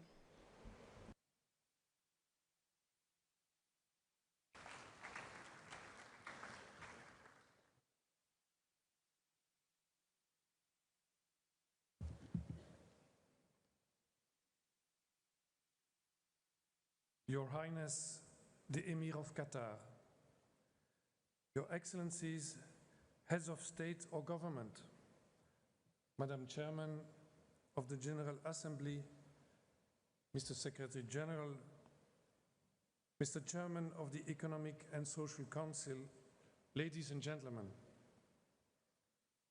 30 years after the Copenhagen Summit, we have come together again to work towards a bold vision on social progress, human dignity, and shared prosperity. Social progress is the progress of each and every individual, but also of the society as a whole. A culture of solidarity makes sure that no one is left behind. Civil society, the individual, and the state have to collaborate closely. Each level has to assume responsibility and ensure that the process is inclusive. The state creates institutions to guarantee an equitable distribution of prosperity. Equal opportunities, decent work conditions, and a proper redistribution system are indeed a driving force for prosperity, cohesion, stability, and peace. Ladies and gentlemen, the empowerment of the individual and solidarity go hand in hand. We all have a duty to tackle poverty and inequality in our societies and to break the cycle of deprivation caused by a lack of social justice and by unequal opportunities. At the same time, however, we must guard against a society that prioritizes individual freedom but forgets the power of human connection and social belonging. No country can do this alone. Such fundamental challenges require nations to come together and engage in a constructive dialogue based on international solidarity. The question of sustainability of our planet is a global challenge that has political but also moral dimensions because it appeals to our individual responsibility towards the here and now, as well as the future of mankind. This is a unique opportunity to recognize that we share the same values across our different cultures and that we have to unite our efforts around them towards the preservation of our planet. This is precisely what lies at the core of the United Nations with its Sustainable Development Goals strategy. These goals, with their concrete manifestation of social progress, are fully being addressed by the UN, taking into account all dimensions of the human being simultaneously: education, health, as well as the fight against hunger and poverty. Here, I have to mention, together with my wife, Queen Mathilde, who is very engaged in this matter, the absolute necessity to include women in the process. Indeed, there can be no social progress and no sustainable development in the world without the full participation of women. This is an essential matter of both global sustainability and human rights. Ladies and gentlemen, our work towards social progress starts at home. In Belgium, we have built a social system that aims to provide everyone with an equal chance to succeed in life. This system is fundamentally based on the redistribution of created wealth in a virtuous circle of adequate working conditions, entrepreneurial creativity, and economic dynamism. Social dialogue based on trust and a spirit of cooperation is key. However, this task is never complete and requires us to be responsive and creative. The European Union has harmonized the economic development of its member states with a focus on social progress. This European project is based on the respect of human rights. The Digital Services Act package is an example, an excellent example of the way the EU is dealing with the new realities affecting the social area while protecting the privacy of its citizens. Other continents, too, successfully combine social progress with their own traditions. I'm convinced that different experiences enrich and stimulate our shared commitment towards sustainable social development. Ladies and gentlemen, let my conclusion be clear. Social progress as a cornerstone of peaceful and sustainable world can only be achieved if each and every one of us works day by day in our own countries and between nations to remove all that is causing division and prejudice. We should spare no effort to build bridges and create the spirit of trust and hope for the future. Thank you.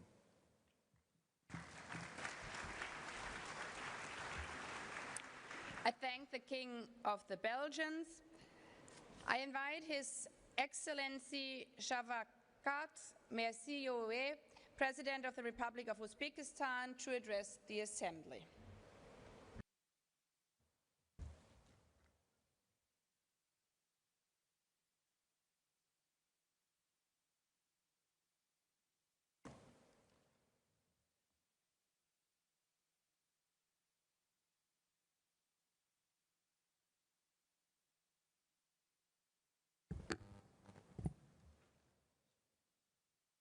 Hurmatli Rais xonim oliylari, hurmatli bosh kotib janob oliylari, hurmatli davlatlar va hukumatlar rahbarlari.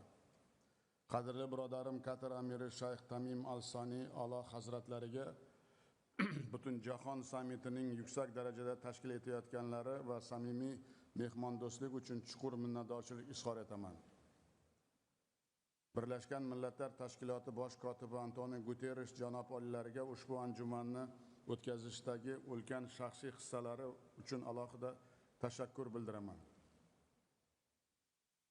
Global ijtimoiy taraqqiyot uchun muhim platforma bo'lgan sammitning aynan Doha shahrida o'tkazilayotganini katta ramziy ma'noga ega. Qatar davlati so'nggi yillarda ijtimoiy inkluzivlik va jadal taraqqiyotning global markaziga aylanmoqda. Bunday olamshumul yutuqlar bilan Qatar xalqini chin dildan tabriklayman. Bugungi kunda ijtimoiy farovonlikni ta'minlash, aholi turmushini yaxshilash borasida dunyo hamjamiyati va milliy hukumatlar birgalikda harakat qilayotgani e'tiborga molikdir. O'zbekiston barqaror taraqqiyot sari barcha xalqaro hamkorlik formatlari va tashabbuslarini doim qo'llab-quvvatlaydi. Hurmatli xonimlar va janoblar, biz keyingi yillarda yangi O'zbekistonda inson qadri tamoyili ustuvor bo'lgan, ijtimoiy adolat ta'minlangan, ehtiyojmand aholi samarali himoya qilingan jamiyat barpo etmoqdamiz. Bu yo'ldagi qat'iy pozitsiyamiz yangi konstitutsiyamizda mustahkamlab qo'yildi hamda mamlakatning ijtimoiy davlat makoni e'lon qilindi.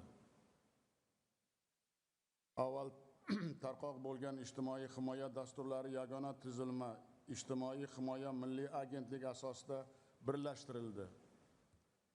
Yangi ijtimoiy himoya modelimiz jamiyatimizning quyi bug'uni bo'lgan mahalladan boshlab har bir xonadon va oilani qamrab olmoqda.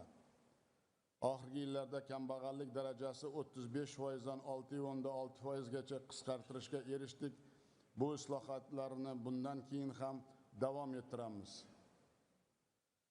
Hurmatli sammit ishtirokchilari, jahonda murakkab iqtisodiy, ijtimoiy jarayonlar kechayotgan hozirgi sharoitda quyidagi takliflarni ilgari surmoqchiman. Birinchidan, kambag'allikka qarshi kurashda xalqaro hamkorlikning yangi bosqichga ko'tarish muhim. Birlashgan Millatlar Tashkiloti ma'lumotiga ko'ra, bugungi kunda dunyoda 1 milliard 100 million aholi kambag'allikda umr kechirmoqda. Rivojlanayotgan davlatlar ijtimoiy dasturlarga resurslarni keng jalb etish maqsadida kambag'allikka qarshi kurashning yangi moliyaviy arxitekturasini yaratish vaqti keldi deb hisoblaymiz. Bu borada ijtimoiy tengsizlikning kamaytirish, kambag'allikning qisqartirishga amaliy yordam beradigan global ijtimoiy adolat fondini ta'sis etishni taklif etamiz. Ikkinchidan, bandlik masalasini samarali hal etishda yangi zamonaviy mexanizmlarni ishga tushirish dolzarbdir. Xalqaro mehnat tashkilotining hisobotiga ko'ra 2024-yilda global ishsizlik darajasi 5% ni tashkil etdi. Yuqori texnologiyalar, sun'iy intellektning jadal kirib kelayotgani dunyoda millionlab ish o'rinlarining yo'qotilishiga olib kelmoqda. Bunday sharoitda hukumatlar va biznes ijtimoiy hamkor sifatida xodimlarini qo'llab-quvvatlashga katta ahamiyat berishi zarur. Shu munosabat bilan ijtimoiy mas'uliyat va munosib mehnat bo'yicha global tashabbusni ishlab chiqish taklifimizni ma'qullaysizlar deb ishonaman. Uchinchidan, barcha uchun ta'lim imkoniyatlarini kengaytirish orqali ijtimoiy muammolarga samarali yechim topish mumkin. Hozirgi davrda savodsizlikning yillik iqtisodiy zarari 1.4 trillion AQSh dollariga teng deb baholanmoqda. Bu esa yosh avlodning ijtimoiy hayot va mehnat bozorida o'z o'rnini topishini qiyinlashtirmoqda hamda tengsizlikning keskin o'sishiga sabab bo'lmoqda. Biz kecha o'tgan ochlik va qashshoqlikka qarshi kurashish bo'yicha global alyansning ilk uchrashuvi qarorlarini to'liq ma'qullaymiz. Uning kelgusi sammitlardan birini O'zbekistonda o'tkazish va ta'lim masalalarini asosiy kun tartibini sifatida belgilashni taklif qilamiz. To'rtinchidan, mehnat migrantlari va ularning oila a'zolarini tizimli himoya qilish zaruriyati ortib bormoqda. Hozirgi kunda dunyoda 300 milliondan ortiq migrantlar o'zga yurtlarda mehnat qilmoqda. Afsuski, ular haq-huquqlarining buzilish holatlarini ko'proq uchramoqda. Kelgusi yili xalqaro mehnat va migratsiya tashkilotlari bilan birgalikda O'zbekistonda migrantlar va ularning oilalarining ijtimoiy va huquqiy himoya qilish bo'yicha xalqaro forum o'tkazish global dastur qabul qilishni taklif etaman. Beshinchidan, barchamiz iqlim o'zgarishlarining ijtimoiy hayotda ta'sirini yaqqol sezib turibmiz. Ekstremal ob-havo, cho'llanish, bioxilma-xillik yo'qotilishi, eng avvalo zaif qatlamlar, dehqonlar, mavsumiy ishchilar, ekologik murakkab mintaqalar aholisi hayotida salbiy ta'sir ko'rsatmoqda. Iqlim o'zgarishiga qarshi kurashning bandlik dasturi bilan uyg'unlashtirish bo'yicha kompleks choralar ko'rish juda dolzarbdir. Bu borada biz Birlashgan Millatlar Tashkiloti rezolyutsiyasi bilan ekologik innovatsiyalar va texnologiyalar hududi deb e'lon qilingan Orol bo'yi mintaqasida ijtimoiy-iqtisodiy taraqqiyotning yangi modelini ishga tushirish niyatdamiz va bu tajribamiz jahon hamjamiyati bilan o'rtoqlashishga tayyormiz. Hurmatli delegatsiya rahbarlari, bugun biz qabul qilinayotgan qarorlar jahondagi millionlab odamlarga ishonch va umid bag'ishlashi, barqarorlik va farovonlik ta'minlashga salmoqli hissa qo'shishi shubhasiz. Xalqaro taraqqiyot yo'lida ijtimoiy kelishuvni yangilash, har bir inson uchun munosib hayot tarzini yaratish bizning asosiy burchimizdir. Shu ma'noda bugun qabul qilayotgan Doha siyosiy deklaratsiyasini to'liq qo'llab-quvvatlaymiz. Biz unda belgilangan tamoyillarni hayotga to'liq tatbiq etishga tayyormiz. Hech shubhasiz, ushbu tarixiy deklaratsiya barqaror rivojlanish maqsadlariga erishish yo'lida umumiy sa'y-harakatlarimizni kuchaytirishga xizmat qiladi. So'zimning yakunida barchangizga omad va yutuqlar, butun jahon sammiti ishiga esa muvaffaqiyatlar tilayman. E'tiborlaringiz uchun rahmat.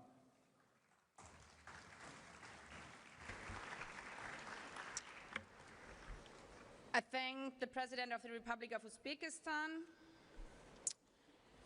I invite His Excellency Emomali Rahmon, President of the Republic of Tajikistan, to address the Assembly.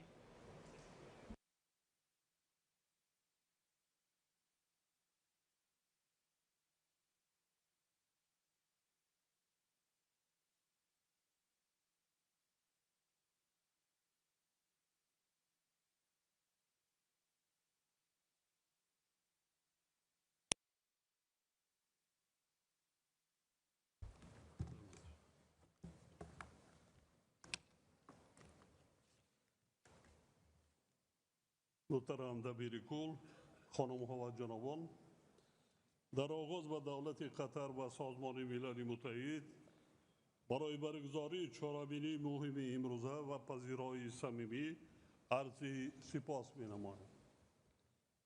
مسلم است که رفاه اجتماعی زمینه مهم تحکیم صلح و ثبات فراگیر و رشد استوار میباشد. وابسته به این میخواهم قید نمایم که قبول و تطبیق استراتژی رشد حفظ اجتماعی اهالی جمهوری تاجیکستان برای دوره تا سال 2040 ادامه تلاش‌های کشور ما در این جاده میباشد.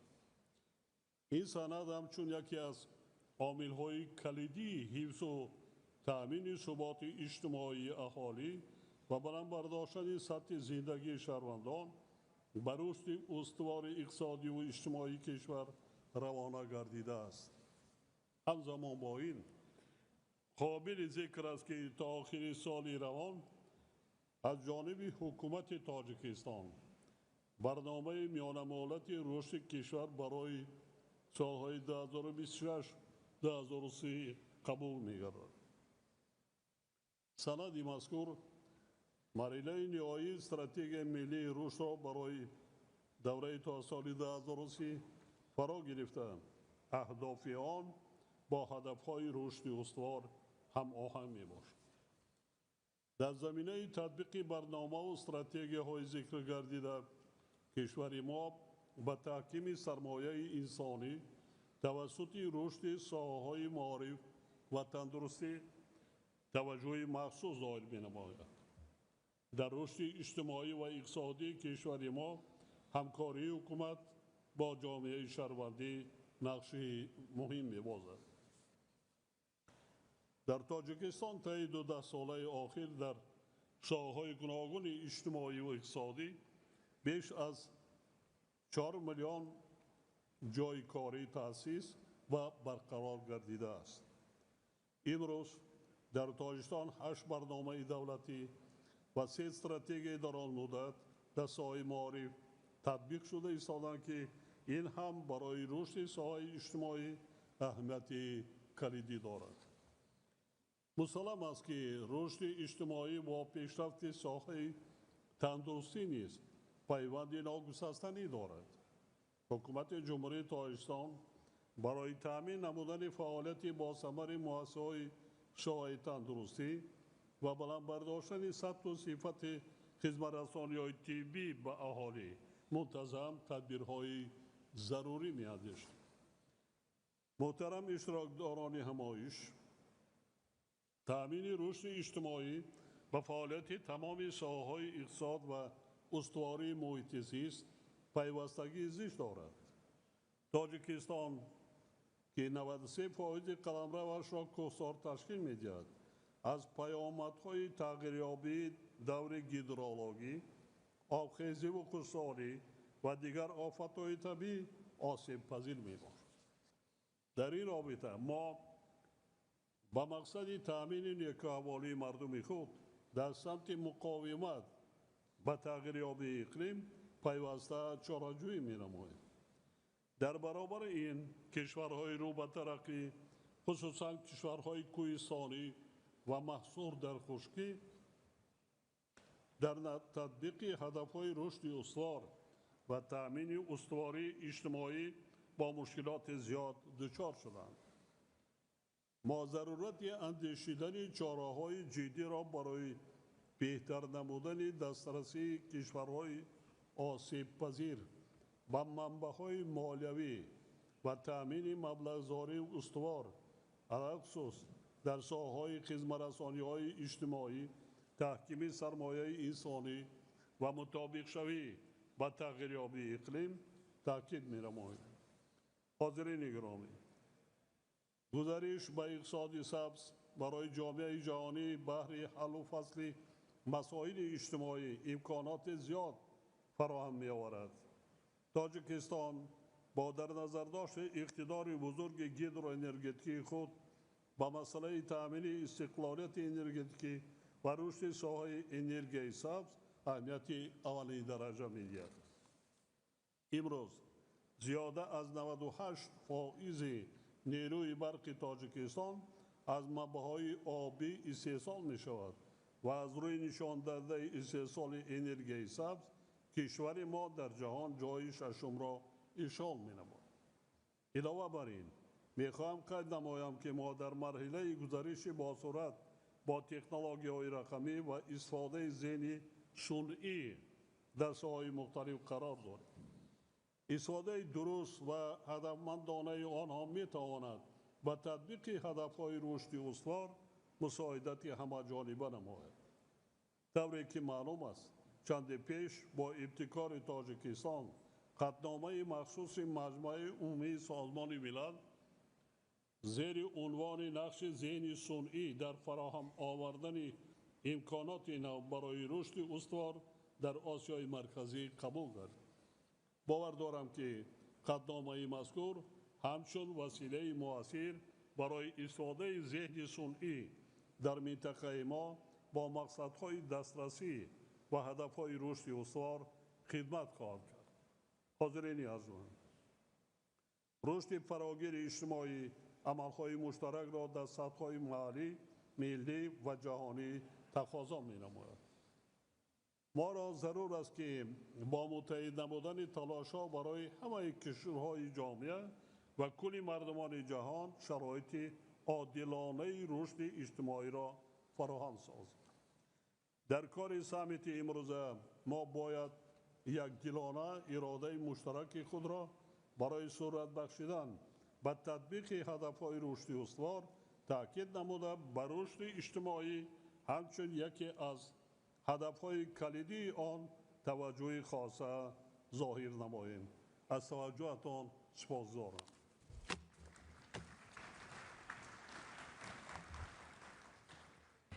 I thank the President of Tajikistan.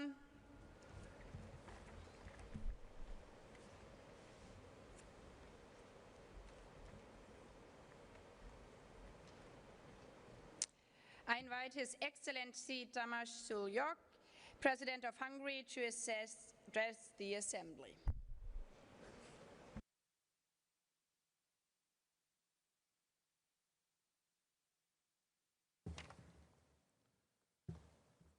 Your Majesty, Royal Highnesses, dear Excellencies, liebe Frau Präsidentin, dear ladies and gentlemen, the peaceful future of mankind rests on mutual respect, understanding and cooperation. Protecting human dignity and strengthening social security is our universal responsibility. We are living in an age when we are faced with social, economic and demographic challenges in almost every region of the world, and our communities are afflicted by climate change, military conflicts, population decline, or even population explosion. We have to respond to these challenges effectively, both in our societies, on family, community and country level, and through international cooperation. The main precondition of social development is peace. We cannot talk about social welfare in a world torn apart by conflicts when the absence of peace affects the hardest those who are the most vulnerable. That is why it is our basic human obligation to strive for peace and to preserve it. Peace and the rule of law are closely intertwined. Where the law is respected, cooperation will prevail over conflicts. Law plays a very important role in social justice, as equality before law ensures that everyone will benefit from social development. Hungary believes that the future society can only be strong if the families also remain strong. Protecting families is crucial, not only from the moral point of view, but it also serves fundamental social and economic interests. The family is the cornerstone of human solidarity, the first community where we learn what it means to take responsibility for others. Further steps need to be taken to enable families to live in security, stability, and in a supportive environment. It is also vital to strengthen solidarity between generations. Young people need a future vision and the elderly need security, which is crucial to finding a delicate social balance. The real benchmark of the level of development of a society is best demonstrated by how we treat those who struggle with the greatest difficulties. This is the ultimate test of our respect for human dignity. Social cohesion, fight against poverty, protection of families and support for people living with disabilities are all based on a common denominator: respect for human dignity. Therefore, social development cannot be measured purely with statistical figures. Hungary is convinced that the true measure of social development is reflected by the opportunities we give our people so that they can live a meaningful and decent life, a life which rests on three pillars: peace, rule of law, and cooperation. If we are committed to fortifying these pillars in our families, communities, and between our nations, then we will be able to build a world where solidarity becomes a universal value. This is our common mission, and I believe that this noble goal is worthy of the spirit of the United Nations. Thank you very much for your attention. I thank the President of Hungary. I invite His Excellency Paul Kagame, President of the Republic of Rwanda, to address the Assembly.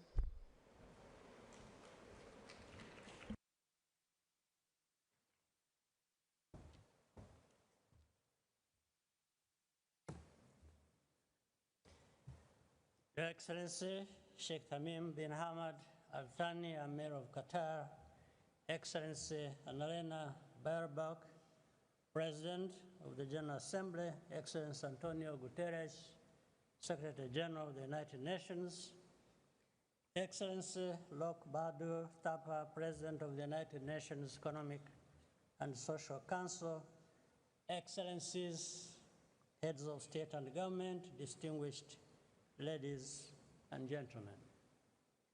To begin, I want to thank His Highness for hosting us in Qatar for the second World Summit for Social Development. As always, the welcome and the facilities in Doha are perfect. 30 years since Copenhagen, significant progress has been made. We have seen successful efforts to reduce extreme poverty and expand access to education, healthcare, and social protection. However, inequalities still persist, especially between regions, with millions of people still struggling to make ends meet. These challenges are not new, but our governance systems have not evolved fast enough to solve them. Social development is a continuous journey that requires adaptability. Right now, the priority is to keep the pendulum swinging in the right direction and build on what has already been achieved. Success will depend on many factors, but the most important is keeping human capital development at the center. For development to be sustained, it cannot be outsourced. This approach has guided Rwanda's transformation. Social protection, community participation, and accountability are firmly embedded in how we govern. Every policy decision by our institutions is concerned with advancing quality of life. We must also redefine our approach to partnerships. Too often, global cooperation is not balanced. We must move away from outdated practices that exclude majority of the world. For multilateral engagement to be effective, they will need to be tailored to delivering universal, measurable, and timely results, not promises. Lastly, everything cannot be a priority. The world is changing rapidly. We should expect more challenges in the near future and prepare to prevent and manage them. Here, global financial institutions must be more fit for purpose and provide the fiscal space to pivot and grow. If we are serious about social development, then our solutions must serve the needs of all countries, not just a few. Rwanda stands ready to work with all our partners to build a more inclusive and resilient future. I thank you for your kind attention.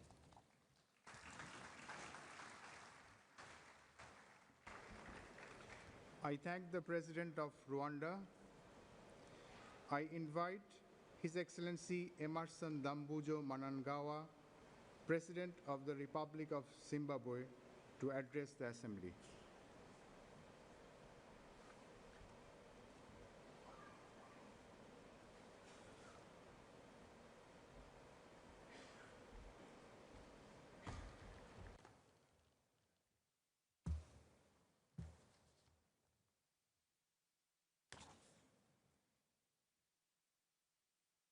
Your Highness Sheikh Tamim bin Hamad Thani, Amir of the State of Qatar, Your Excellency Baba Bok, President of the General Assembly, Your Excellency Antonio Guterres, Secretary General of the United Nations, Excellencies, distinguished delegates, I'm honored to address this historic Second World Summit for the social development.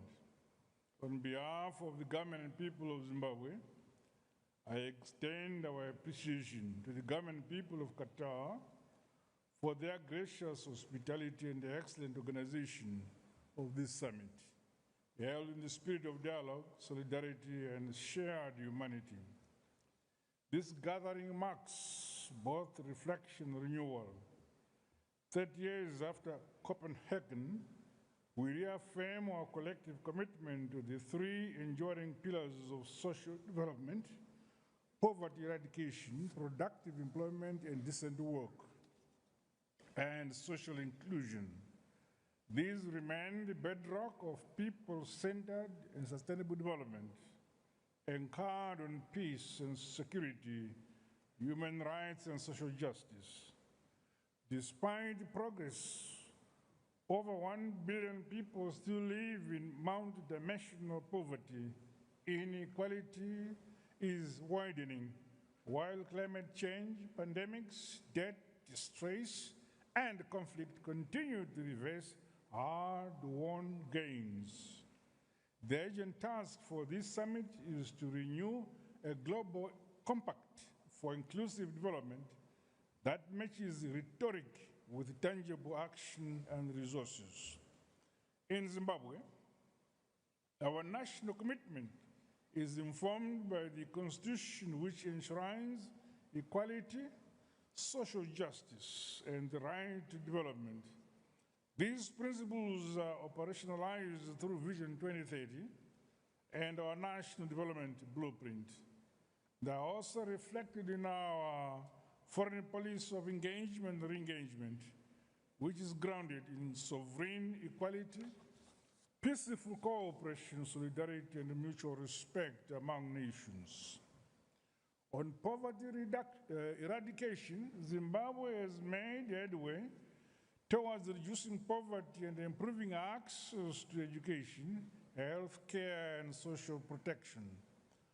Poverty levels declined from 62% in 1995 to 38.3% in 2019.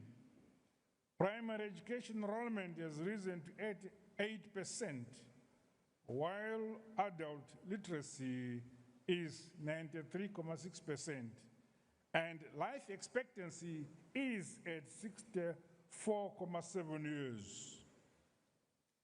Flagship programs such as the Basic Education Assistance Module benefit over 1.5 million learners annually, including children with disabilities. The Health Assistance Fund ensures access to health care for vulnerable citizens. We continue to invest in climate-smart agriculture, digitalized social registries, and resilient food systems to improve household food security, incomes, and resilience. However, progress remains constrained by coercive measures and unilateral sanctions imposed on us. Climate shocks and restricted access to development finance. Zimbabwe, therefore, calls for reform for the international financial architecture, debt relief, and enhanced development financing consistent with the commitment on financing for development. With regards to productive employment and decent work, employment creation and decent work are central to Zimbabwe's development strategy. The National Employment Policy Framework and Decent Work Country Program promote enterprise development, skills training, and infrastructure investment. The 2024 Labor Force Survey shows unemployment at 20.5%, down from over 30% in the mid-1990s. Modernizing and reform of the Labor Act are ongoing, along with the strengthening of inspection systems and promotional social dialogue through the tripartite negotiating forum. Zimbabwe also participates in the ILO Global Accelerator on Jobs and Social Protection for Just Transitions, advancing green jobs, youth employment, and women's empowerment. In the aspect of social inclusion and equality, these are both constitutional and moral imperatives. The National Social Protection Policy, Disability Policy, Gender Policy, and Devolution Framework seek to achieve the sustainable empowerment of communities so that no one and no place is left behind. Through our heritage-based Education 5.0 model, we are promoting innovation and entrepreneurship, while the Women's Bank and the Youth Empowerment Bank provide concessional finance. Women now hold leadership roles in every sector of society, reflecting progress towards gender parity. Our development philosophy, which entrenches the belief that the duty to build, modernize, industrialize a country is the responsibility of all citizens, continues to inspire national unity and stewardship, a shared vision, hard work, and collective responsibility. Global cooperation and reform. Excellencies, sustainable development cannot thrive in an unequal global order. Zimbabwe, therefore, calls for reform of global financial and trade systems to promote fairness and inclusion, fulfillment of official development assistance commitments, recognition of Africa's special circumstances, and total removal of unilateral coercive measures which undermine development and violate international law. These align with Zimbabwe's foreign policy principles and our commitment to Agenda 2063 and the 2030 Agenda for Sustainable Development. As I conclude, let me reiterate that family remains the cornerstone of social cohesion and shared values. We must empower women, the youth, and families to drive inclusive growth and intergenerational solidarity. Let the Doha Declaration reignite hope for the main peoples of the world, still waiting for justice and dignity. Let it affirm that development is not a privilege, but a universal right. Zimbabwe is a friend to all and an enemy to none. We stand ready to work with all nations to build peaceful justice, just, fair, more inclusive and a sustainable world where no one and no place is left behind. To this end, Zimbabwe has submitted its bid to join the United Nations Security Council as a non-permanent member for the term 2027 to 2028. We count on your support. I thank you for your kind attention.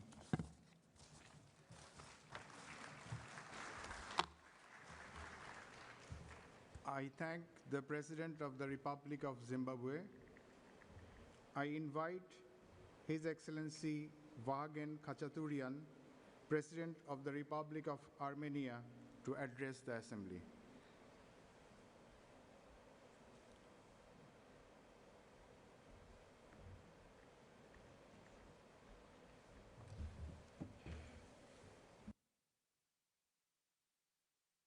Excellencies, distinguished delegates, ladies and gentlemen, it is a great honor to address this distinguished gathering as we reaffirm our shared commitment to the principles of the Copenhagen Declaration.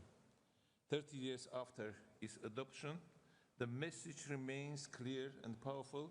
People must stand at the very center of development. For Armenia, this conviction has guided our national transformation since regaining independence. Our vision of progress founded on human dignity, equality, human rights, and social justice. We believe that a just, peaceful, and inclusive society is one that empowers its people, where every individual has an opportunity to learn, to work, to live in peace and contribute to the common good.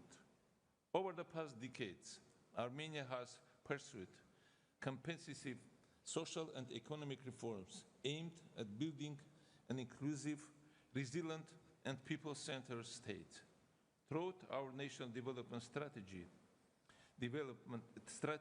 employment strategic plan for 2025-2031, and social protection strategy, we continue to expand opportunities for decent work, strengthen social safety nets, and ensure that essential services are acceptable to all, especially the most vulnerable, to ensure that no one is left behind.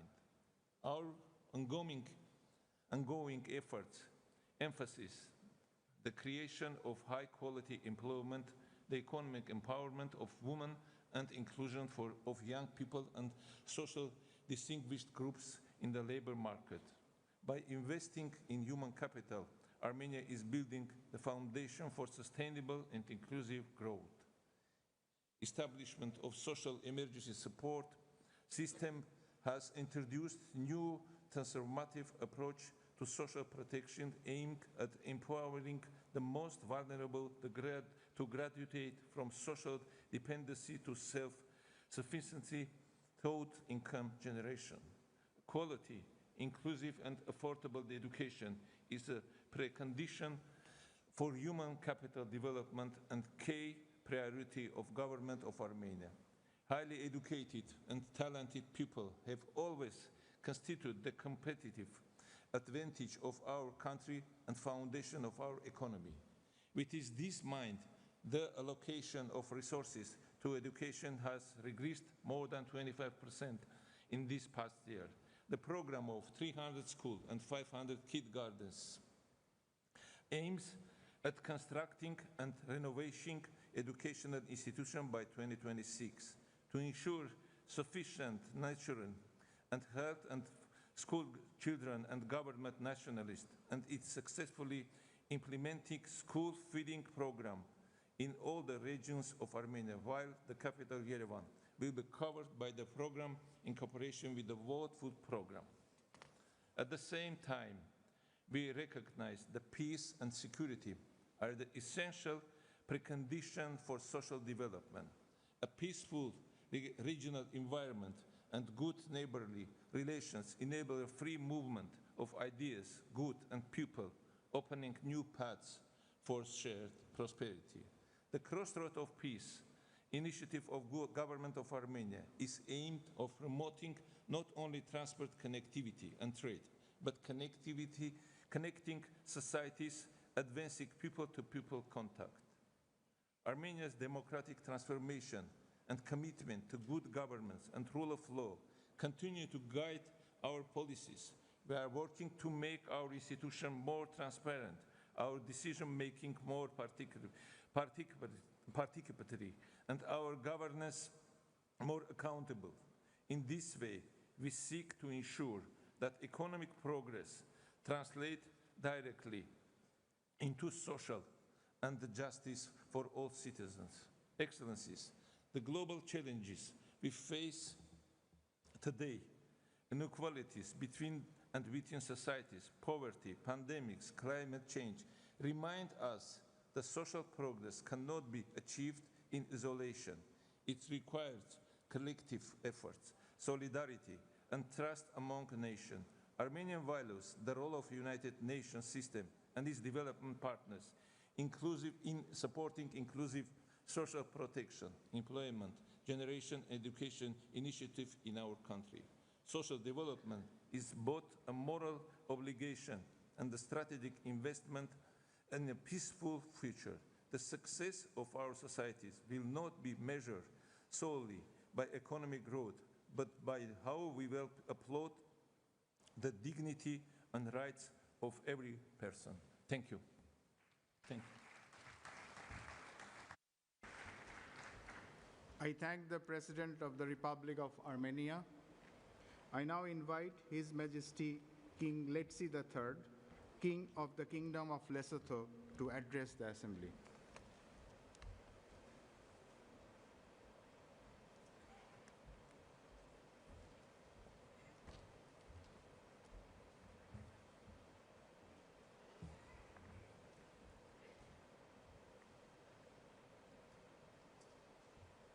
Your Royal Highness, the Emir of the State of Qatar, Your Excellency, the President of the 80th session of the General Assembly, Your Highnesses, Your Excellencies, Heads of State and Government, Your Excellency, Mr. Antonio Guterres, Secretary General of the United Nations, distinguished delegates, ladies and gentlemen, on behalf of the government and the people of Lesotho, and on my own behalf, I wish to express profound gratitude to His Highness Sheikh Tamim bin Hamad Al Thani, the Emir of the State of Qatar, for the kind invitation to this second World Summit for Social Development. We commend the United Nations General Assembly for convening this important meeting, a platform for assessing progress, addressing persisting challenges, and reaffirming our shared commitment to the 1995 Copenhagen Declaration on Social Development and its program of action, while accelerating implementation of the 2030 Agenda for Sustainable Development. Madam President, Lesotho renews her unwavering commitment to the Copenhagen Declaration, which continues to guide our national development vision. Through our extended second National Strategic Development Plan, we are advancing social protection, poverty reduction, and inclusive growth, anchored on the three enduring pillars of the Copenhagen Declaration: poverty eradication, full and productive employment, and social inclusion. We have made notable progress in expanding social protection for children, older persons, and persons with disabilities. Free primary education remains universal, and we continue to support vulnerable households through positive parenting and psychosocial initiatives. We have also introduced a universal non-contributory old age pension and are developing sustainable long-term care systems for the elderly. Our commitment to the inclusion of persons with disabilities is reinforced through a disability grant and the National Disability Mainstreaming Plan. Madam President, Lesotho aligns with the African Union's position that decent work for all is fundamental to social justice and sustainable development. As outlined in the African Union Agenda 2063, economic transformation must advance hand in hand with human dignity. Africa remains the world's youngest continent, with nearly 70% of its population under the age of 30. Yet, youth unemployment remains unacceptably high. In response, the government of Lesotho declared a state of disaster on youth unemployment in July 2025 to fast-track interventions and create meaningful opportunities. We have reserved 40% of public procurement for youth-led enterprises, established an investment guarantee fund in partnership with the private sector to expand access to financing for the youth, and waived registration fees for small and medium-sized enterprises to foster innovation and entrepreneurship. These measures aim to reposition Lesotho's economy from one driven by consumption and public expenditure to one propelled by private sector growth, exports, and productive employment. Madam President, Lesotho is advancing the drafting of a comprehensive social security bill to create an inclusive and integrated social protection system that covers both formal and informal workers. We also recognize that well-governed migration can drive development.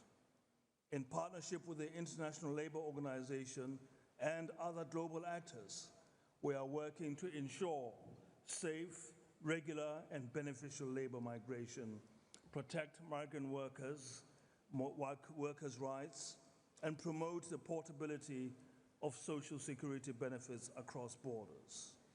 We commend the outcomes of the Third United Nations Conference on Landlocked Developing Countries and the Fourth International Conference on Financing for Development, which reaffirmed global commitments to closing the development financing gap, especially for nations in special situations. We urge timely and effective implementation of these outcomes to accelerate progress towards the 2030 agenda. Madam President, we recognize that gender inequality and gender-based violence remain critical obstacles to sustainable development. Lesotho remains steadfast in eliminating gender-based violence, protecting women's rights, and mainstreaming gender equality in all spheres of life. We encourage all governments to enact strong protective legislation and to share best practices that accelerate progress. As we gathered here in Doha, Lesotho calls upon the international community to renew its collective commitment to advancing decent work, eradicating poverty, and extending social protection to every person. Let us remember that when work is decent,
تلك القيم التي نعتز بها جميعا تمثل اليوم رأس مال اجتماعيا حيا نسترشد به في بناء مستقبل أكثر تماسكا وإنسانية.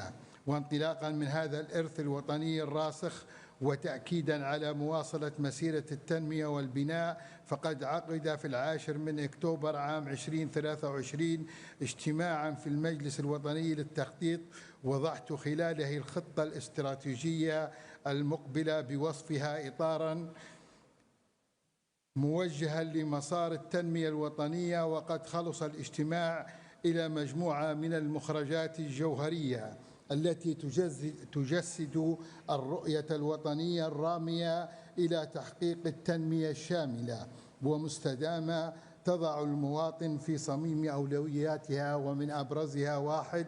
التركيز على التنمية الاجتماعية بوصفها ركيزة اجتماعية أساسية لبناء الاستقرار والازدهار من خلال إطلاق برامج للرعاية والحماية الاجتماعية وتستهدف الفئات الأكثر هشاشة. 2.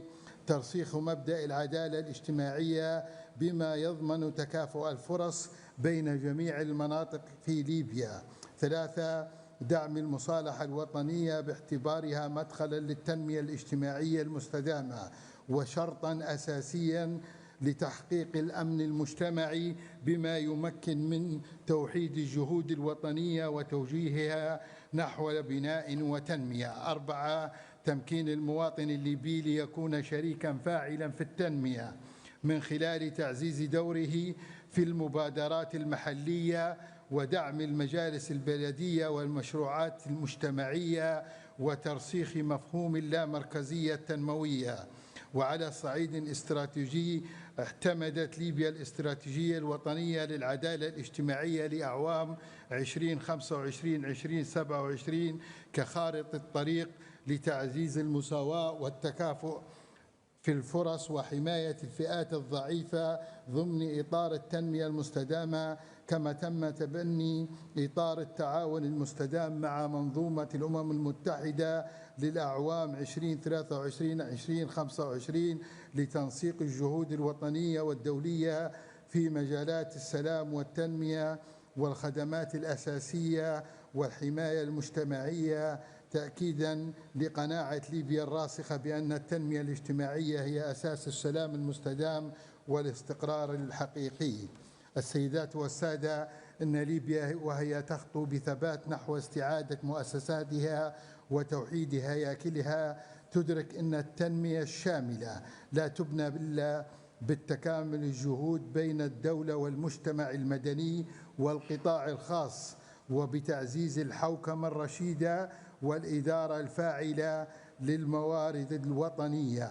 ومع ذلك فإن ما تحقق خلال الأعوام الماضية يجسد إرادة وطنية صلبة ورؤية واضحة نحو بناء مجتمع متماسك وعادل ومزدهر يضع المواطن في قلب كل السياسات والبرامج ويجعل من التنمية الاجتماعية ركيزة أساسية لبناء ليبيا الحديثة التي تتطلع إليها أجيالنا القادمة. ختاماً، نؤكد أن ليبيا تنظر إلى التنمية الاجتماعية بوصفها حجر الزاوية في بناء السلام وترسيخ الاستقرار، وإن كرامة المواطن تظل المعيار الأسمى لكل سياسة ترسم.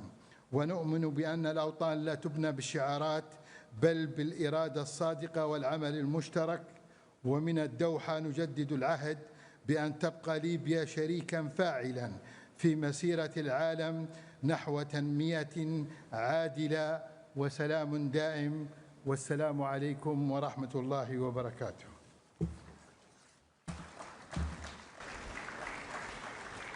I thank the President of the Presidential Council of the State of Libya. I now invite His Excellency Felix Antoine Tshisekedi Chilombo, President of the Democratic Republic of Congo, to address the Assembly.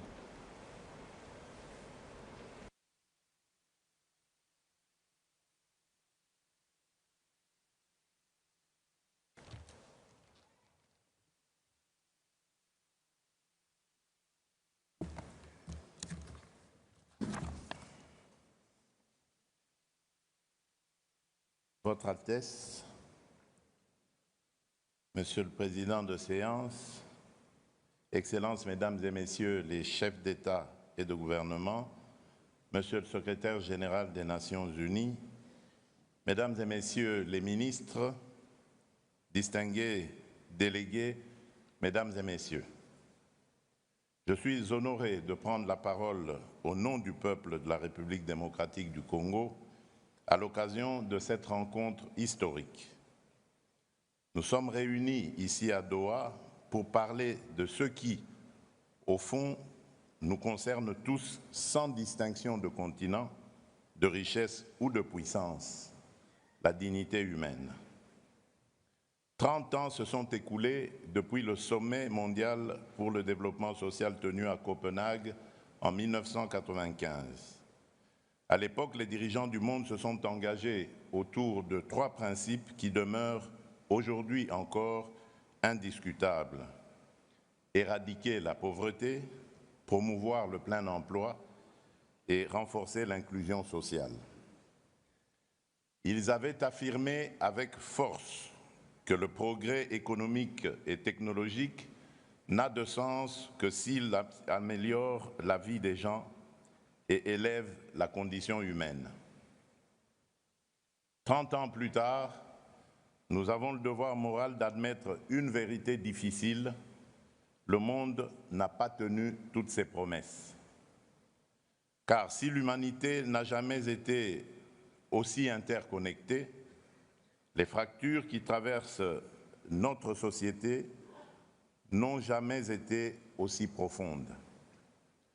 Nous voyons aujourd'hui coexister, parfois dans le même pays, parfois dans la même ville, une minorité qui a accès à tout et des millions d'êtres humains qui n'ont accès à presque rien, ni à l'éducation, ni aux soins, ni à la protection sociale, ni même à la sécurité la plus élémentaire.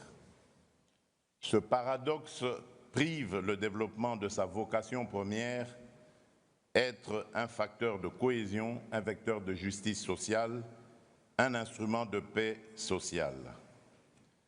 Pour la République démocratique du Congo, cette question n'est pas théorique.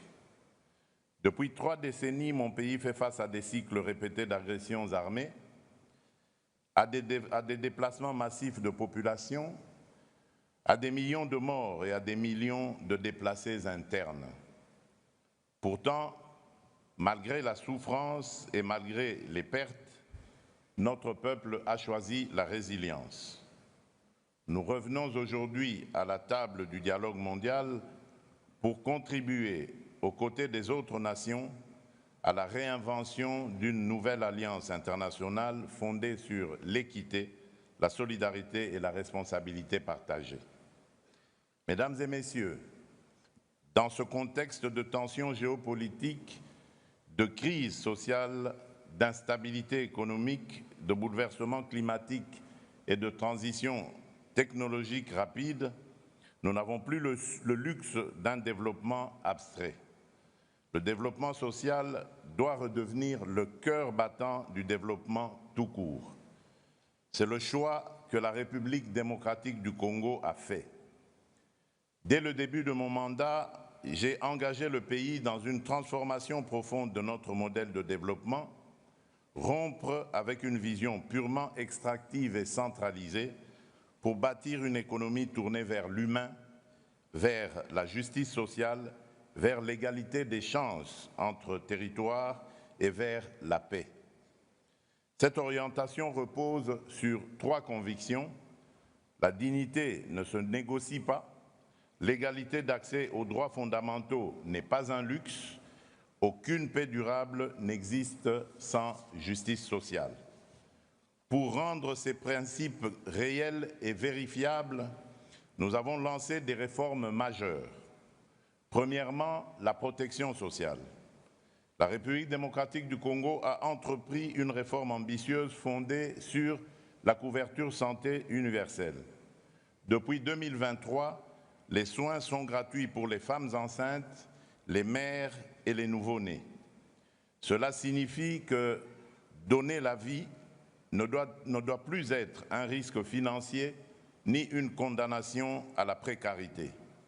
C'est une avancée historique vers l'accès équitable aux soins pour les plus vulnérables. Deuxièmement, l'éducation. Nous avons rendu l'enseignement primaire gratuit depuis 2020. Plus de 5 millions d'enfants ont pu aller à l'école ou y retourner. 5 millions d'enfants. Ce sont 5 millions d'histoires individuelles qui ne basculeront pas dans l'analphabétisme et l'exclusion. Pour consolider cette réforme et lutter contre l'inégalité des chances, nous déployons un programme national d'alimentation scolaire afin qu'aucun enfant n'abandonne l'école parce qu'il a faim. Troisièmement, la cohésion territoriale. Notre pays est vaste. Pendant trop longtemps, cette immensité a été le prétexte à l'inégalité. Nous avons décidé d'y répondre par un engagement concret, le programme de développement local des 145 territoires qui composent la République démocratique du Congo. Lancé en 2023, ce programme vise à reconnecter l'ensemble du territoire national et à réduire les écarts entre les centres urbains et les zones rurales. Sa première phase prévoit la construction de 2136 ouvrages publics, écoles, centres de santé, bâtiments administratifs. À ce jour, 1011 infrastructures sont déjà terminées et plus de la moitié des autres sont en cours de finalisation.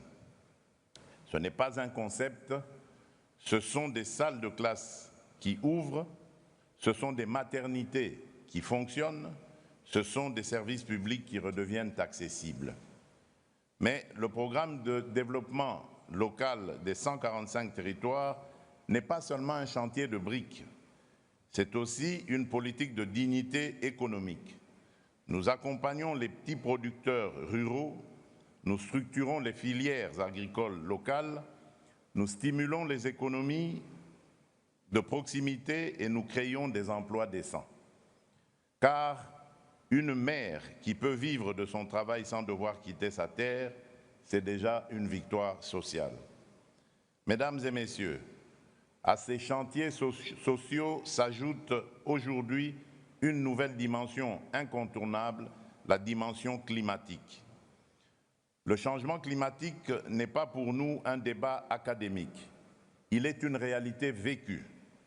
Inondations meurtrières, érosions qui engloutissent des quartiers entiers, sécheresses qui détruisent les récoltes et plongent des familles entières dans l'insécurité alimentaire.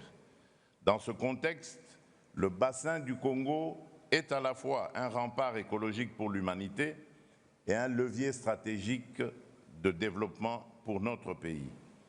La République démocratique du Congo continue d'honorer ses engagements climatiques avec sérieux, mais le sous-financement chronique de l'adaptation et de l'atténuation freine la mise en œuvre des objectifs de développement durable.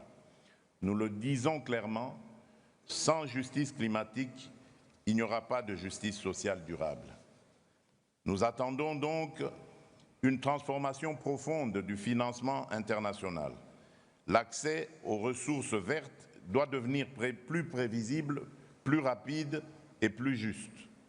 Il ne peut pas reposer sur des conditionnalités qui punissent les pays vulnérables pour des désastres auxquels ils n'ont pas contribué.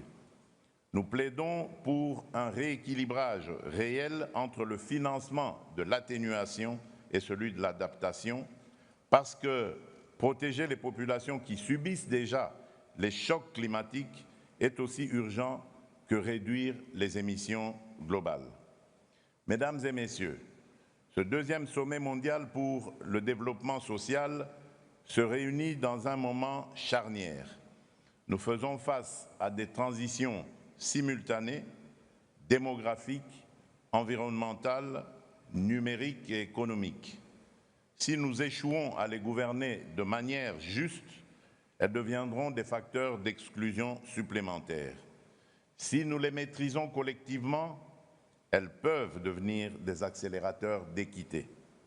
Le développement social ne sera crédible que s'il est vécu dans tous les territoires y compris les plus reculées, y compris les zones meurtries par la guerre. Ce que nous construisons avec le programme de développement local des 145 territoires est une méthode que nous offrons au débat international. Reconnecter le pays par la santé, l'école, l'administration, l'activité économique locale et donc restaurer l'égalité républicaine dans l'accès aux droits. Ainsi, nous avons besoin d'une solidarité qui ne soit plus verticale, donateur d'un côté, assisté de l'autre, mais d'une solidarité fondée sur la reconnaissance mutuelle des responsabilités et du droit à la dignité souveraine de l'État, de chaque État. Nous l'avons dit dans nos engagements récents, la coopération internationale ne doit pas être un système permanent de dépendance. Elle doit être un pacte d'égal à égal où chacun rend des comptes à l'autre. Notre ambition commune doit être que d'ici la prochaine génération, les principes de justice sociale ne soient plus seulement proclamés dans des sommets comme celui-ci, mais vécus dans la vie quotidienne de chaque citoyen en Afrique, en Asie, en Amérique latine, dans les pays du Nord comme dans les pays du Sud.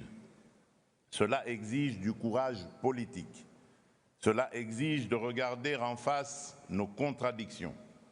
Cela exige de mettre fin à l'idée que certains peuples seraient condamnés à l'instabilité, à la pauvreté ou à la guerre. La République démocratique du Congo croit en un avenir où la justice sociale cessera d'être une promesse et deviendra un droit collectif et effectif. Elle y travaille chez elle, chaque jour, malgré les épreuves. Elle est prête à y travailler avec vous, à vos côtés, dans un esprit de responsabilité et de respect mutuel. Vive la solidarité mondiale, vive le développement social. Je vous remercie.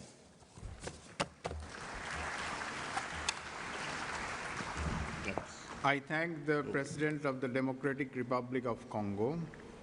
I now invite His Excellency Surangel Whips, President of the Republic of Palau, to address the Assembly.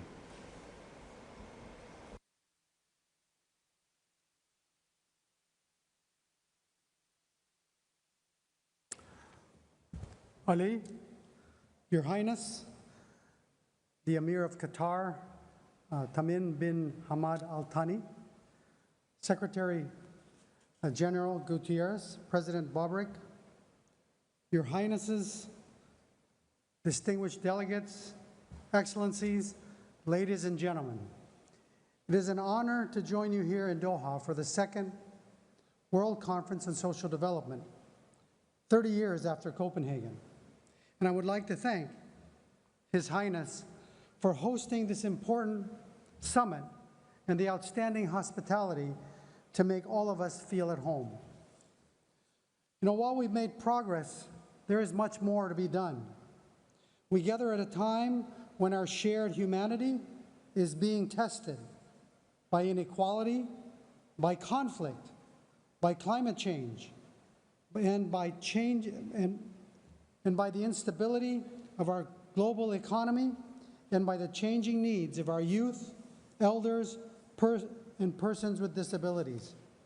You know, for Palau and for many small island developing states, these challenges are not distant concepts.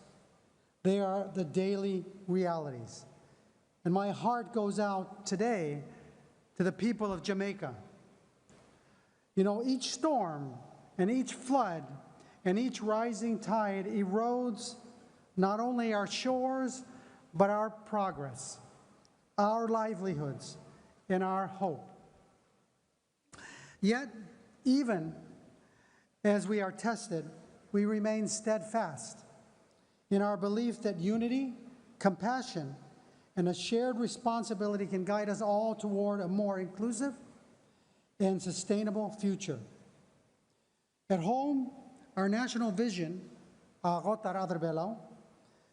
says people first, A society where no one is left behind shapes every area of public policy prioritized by our Sustainable Development Goals, and is cognizant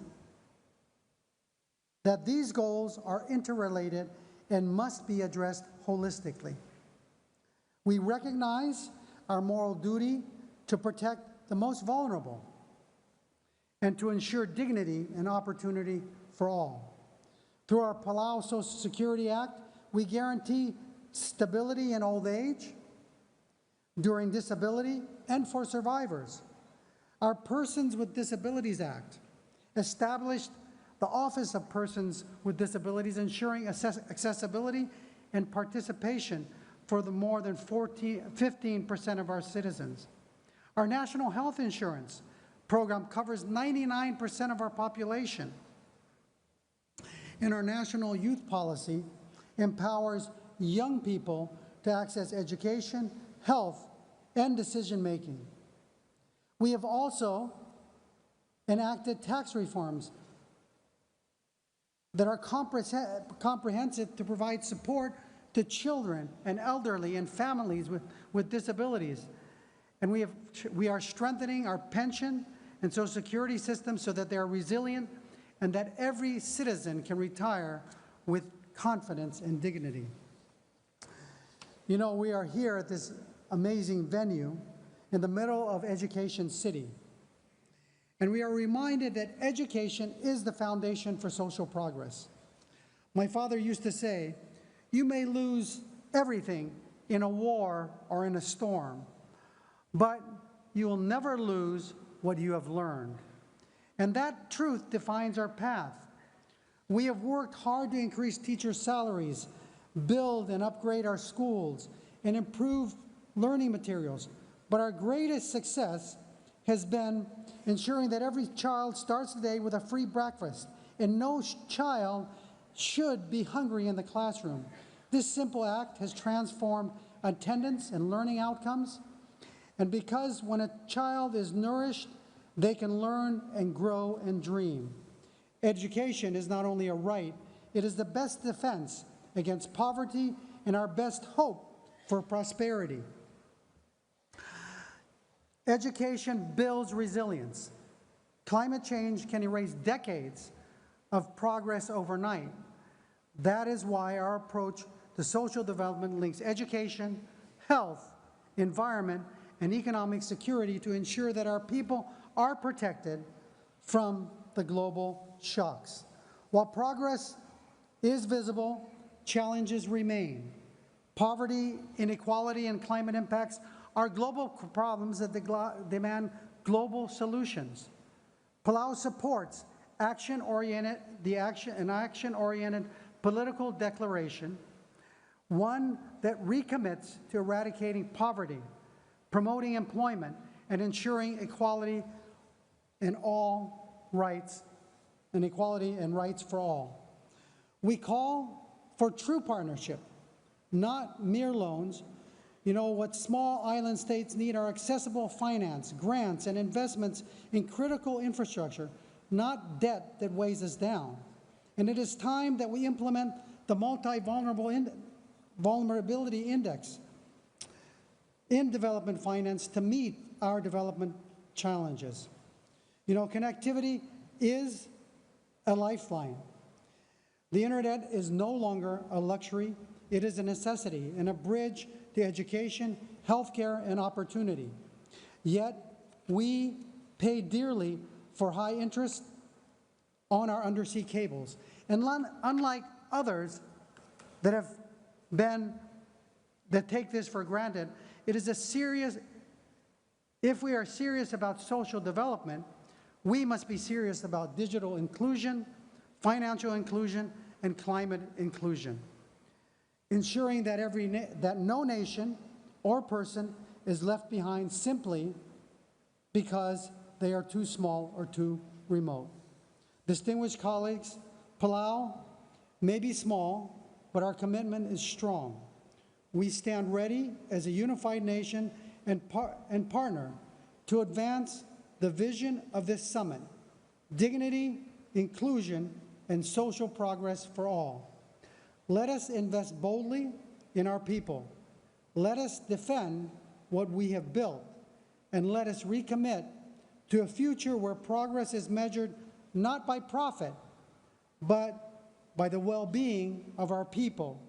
A future where partnership means standing side by side, not one above the other. Sulang, shukran, thank you. I thank the President of the Republic of Palau. I now invite His Excellency Jakov Milotovic, President of Montenegro, to address the Assembly.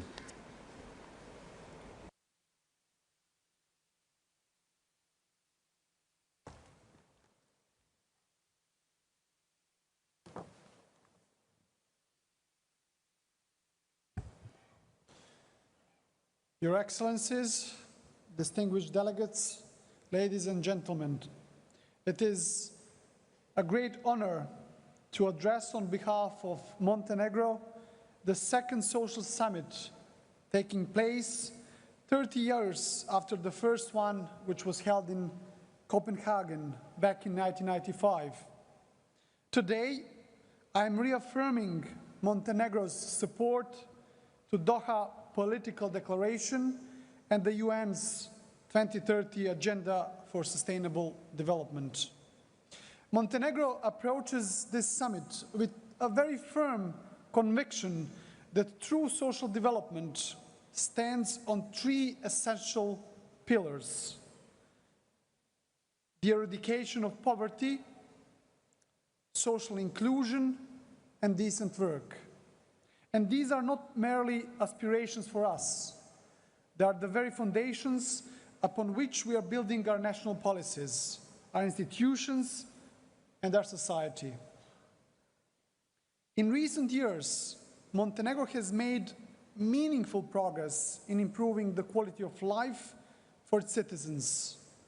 Through comprehensive reforms, we have increased minimum wage and pensions, strengthened the labor rights, and introduced a range of social measures to ensure that economic growth is fair, is inclusive, and it reaches every single household.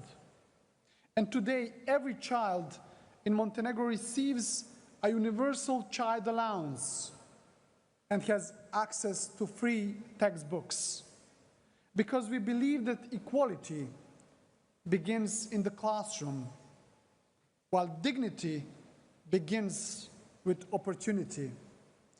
We are also deeply aware that poverty cannot be overcome through assistance alone. It requires empowerment of individuals, of families, and of communities. And that is why our new strategy for social and child protection places people, especially families and children, at the very heart of our social development.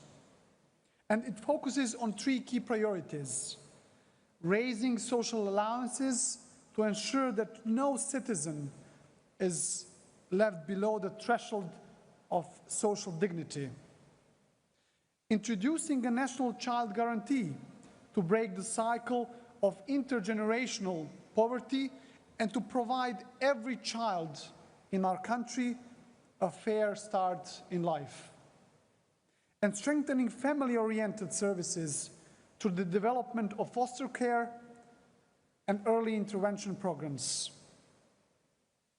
Dear colleagues, our efforts are particularly focused on the most vulnerable, and those are children, persons with disabilities, and those living in rural or marginalized areas. So this year, Montenegro adopted the law on unified disability assessment, harmonizing more than 40 fragmented commissions into one fair and transparent system. This reforms brings Montenegro closer to full alignment with the UN Convention on the Rights of Persons with Disabilities, reaffirming once again our unwavering commitment to human rights and social equality. And we are equally dedicated to creating the conditions for decent work, by increasing wages, strengthening the social dialogue, and promoting fair employment. The private sector, dear colleagues, is a vital partner in this effort. And for the second consecutive year, I have led a national initiative connecting the presidency, the business community, and the Red Cross of Montenegro to support socially vulnerable families. Together, we show that solidarity is not a slogan, but an action. To complete, our demographic policies aim to encourage young people to stay in Montenegro while strengthening the bond with our diaspora.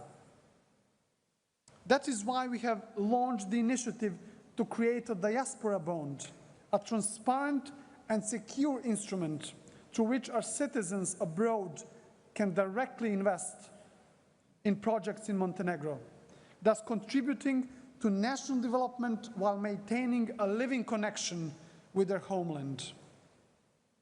Yes, we are aware of numerous remaining challenges, but we work closely together with the United Nations, in particular with the UNDP, UNICEF, and the ILO, sharing knowledge and building systems that reflect both global solidarity and our own national responsibility. Ladies and gentlemen, this summit reminds us that sustainable development is not only an economic goal, it is a moral choice. And Montenegro remains firmly committed to that vision, a society of equal opportunities, a society of dignity and hope for each and every citizen. Thank you very much.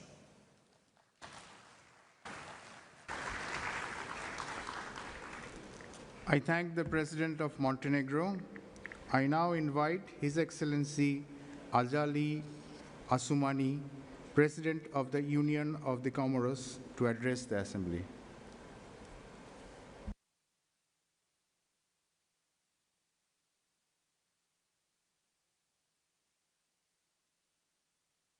Bismillah ar-Rahman ar-Rahim.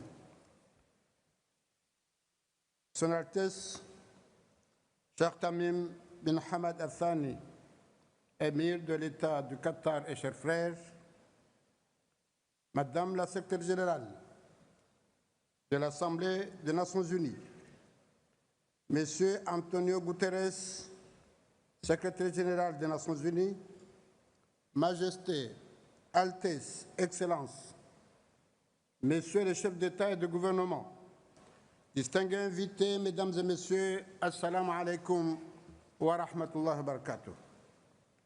Je suis profondément honoré de prendre la parole ici, à Doha, au nom de l'Union des Comores, à l'occasion de ce second sommet mondial sur le développement social. Ce rendez-vous illustre notre engagement collectif à replacer l'être humain au cœur du développement dans un monde en quête d'équité et de solidarité. Je voudrais avant tout exprimer notre gratitude à Son Altesse Cheikh Tamim bin Hamad Al-Thani, émir de l'État du Qatar, ainsi qu'au peuple et au gouvernement qatari pour leur accueil chaleureux et les dispositions exemplaires prises afin d'assurer la réussite de ce sommet. Je salue également le leadership de Son Altesse Cheikh Tamim dans la promotion du dialogue global et de la solidarité internationale, en particulier pour le rétablissement de la paix dans des zones de conflit, aussi bien dans son rôle fondamental lors de la crise en Afghanistan que dans les médiations au Darfour, au Tchad, au Mali et au Niger, au Grand Lac et à Gaza. Enfin, je rends aussi un hommage à M. Antonio Guterres et ses équipes pour leur accompagnement constant dans nos affaires communs en faveur d'un développement durable et inclusif.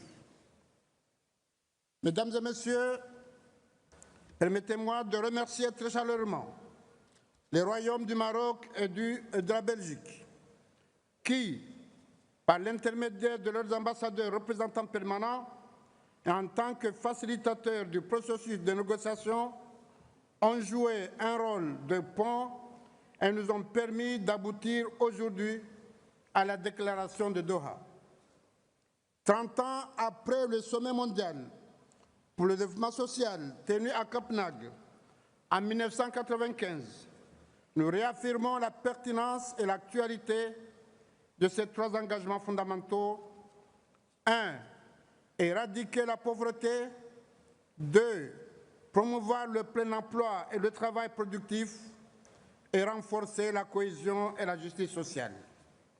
Ces principes demeurent le socle moral et politique de notre action collective. Les Comores, fidèles à ces héritages, ont intégré ces engagements dans leur politique nationale, notamment à travers le plan Comores émergent d'ici 2030, qui place la dignité humaine et le développement inclusif au cœur de la transformation du pays. Mesdames et Messieurs, honorables assistants, l'adoption aujourd'hui d'une nouvelle plateforme pour le développement social intervient à un moment critique de notre histoire commune. Plus de 700 millions de personnes vivent encore dans l'extrême pauvreté, avec moins de 2,15 $ par jour, et 1,3 milliard souffrent d'une pauvreté multidimensionnelle selon le PNUD. En Afrique subsaharienne, près de 40% de la population n'a toujours pas accès à l'électricité et plus de 230 millions d'enfants ne sont pas scolarisés ou risquent de décrocher d'ici 2030. Les inégalités économiques se creusent et les chocs combinent. Pandémie, conflits, dérèglement climatique ont annulé près d'une décennie de progrès social. Dans ce contexte, la plateforme de Doha doit être une boussole commune orientant l'action mondiale vers encore plus de justice sociale, d'inclusion et de dignité humaine. Mesdames et Messieurs, aux Comores, État insulaire en développement, nous savons que le développement social est le socle de la paix et de la prospérité. Notre vision inscrite dans notre plan repose sur 3 piliers fondamentaux. Investir dans le capital humain, renforcer la cohésion sociale, construire une économie inclusive malgré des ressources limitées. Nous développons des programmes de soutien aux ménages vulnérables, notamment via le mobile money, qui permet aussi de soutenir des initiatives d'appui aux populations rurales. Mesdames et Messieurs, pour que la plateforme de Doha ait un impact réel, elle doit s'accompagner de moyens nouveaux et solidaires. Selon les Nations Unies, il faut 4 000 milliards de $ par an pour financer les objectifs de développement durable, alors que le déficit actuel de financement dépasse 2 500 milliards. Les pays les moins avancés, qui représentent 14% de la population mondiale, ne reçoivent que 6% des investissements directs étrangers et 0,09% des financements contre les effets du changement climatique. Il est donc impératif que cette plateforme s'accompagne de mécanismes financiers équitables et prévisibles, d'un soutien renforcé au système éducatif et sanitaire, d'une coopération sud et nord-sud plus ambitieuse. L'Union des Comores reste fidèle à ses valeurs d'unité, de solidarité et de développement. Elle s'engage à faire vivre les principes de cette plateforme dans ses politiques nationales et internationales. Avant de terminer, je dois souligner ici qu'il n'y a pas de paix ou de développement sans paix et sécurité. Et c'est pourquoi je saisis cette occasion pour encourager le processus de fin de conflit engagé entre la Russie et l'Ukraine, l'Israël et la Palestine, en Afrique et plus particulièrement dans les régions des Grands Lacs, au Sahel, au Soudan, et féliciter le Royaume du Maroc pour l'adoption par le Conseil de sécurité des Nations Unies de la proposition marocaine de l'autonomie du Sahara comme base de discussion afin de mettre fin à ce conflit qui n'a que trop duré. Mesdames, Messieurs, ensemble, faisons de Doha le point de départ d'une nouvelle ère de solidarité mondiale où chaque vie compte et chaque société progresse. Je vous remercie.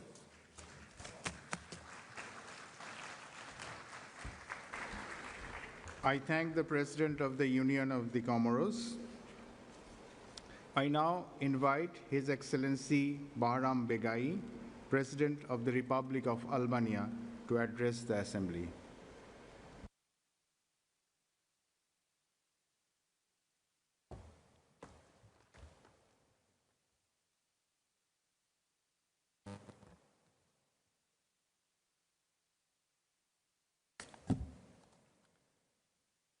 Your Highness, Amir of State of Qatar, dear Secretary General Guterres, distinguished heads of delegations, ladies and gentlemen, it's my great pleasure to address the Social Summit and express from the outset our appreciation and gratitude to the United Nations and to His Highness and the State of Qatar for organizing such an important gathering.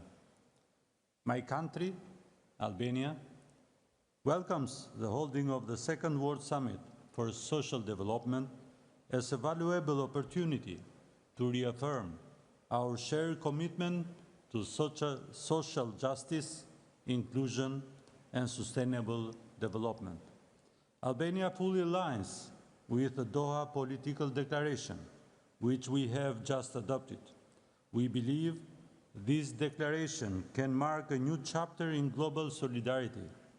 For Albania, it is an opportunity to reaffirm our faith in multilateralism and to strengthen our social contract at home. Excellencies, 30 years after the Copenhagen Declaration, we meet again at a defining moment for humanity. The world has made undeniable progress. We are healthier, and better educated than 30 years ago. Yet, too many people remain excluded from the promises and development as the world faces growing inequalities, demographic transformation, climate disruption, and technological divides. For Albania, the Doha Summit is not merely a moment to look back on past commitment. It is a call to action for a new era of social justice and solidarity. As a country in dynamic transition toward membership in the European Union, we see this summit as a crucial platform to align our national social policies with global standards, strengthen social protection, and promote human-centered growth. We believe that economic progress must go hand in hand with social cohesion and equity. Social development is not a secondary goal. It is the foundation of democratic stability and sustainable prosperity. Over the past decade, Albania has undergone a transformative journey. We have improved governance, expanded education and digital access, and achieved one of the highest levels of women's representation in government, placing Albania among the global top 10 countries. Yet, like many nations in transition, we continue to face structural challenges, a changing demographic landscape, ongoing poverty in rural and marginalized areas, and the need to modernize our social protection system to respond to economic and environment shocks. This is why this summit's vision resonates deeply with us. Over the past decade, we have aimed for inclusive growth, grounded in democracy, equality, and solidarity. Our experience has shown us that social progress does not happen overnight. It requires consistent reforms, difficult choices, and most importantly, the trust and engagement of our citizens. In this regard, Albania stands ready to share lessons learned and to learn from the others as we collectively work toward the future of stronger social protection and inclusive growth. Allow me to highlight a few areas where Albania has placed its particular emphasis. The vision of the strategy for national strategy and development and integration is to create a modern, transparent, and efficient public administration that delivers high-quality services, supports sustainable economic growth, and strengthens democracy and the rule of law. It aims to align national development with European integration, ensuring better governance and improving quality of life for all citizens by innovating social protection and services. We have reformed our health, education, employment, and welfare system to ensure greater access and fairness. The digitalization of public services has made state institutions more transparent and accessible to all citizens. Our social protection program has improved the accessibility and equity of its social assistance program and enhanced targeting of benefits to vulnerable population, thereby reducing poverty and promoting social inclusion. Albanian National Strategy on Jobs and Skills aims to build a competitive, inclusive, and sustainable labor market that promotes decent employment for all. It focuses on strengthening human capital through quality education, vocational training, and lifelong learning, ensuring that skills match labor market needs.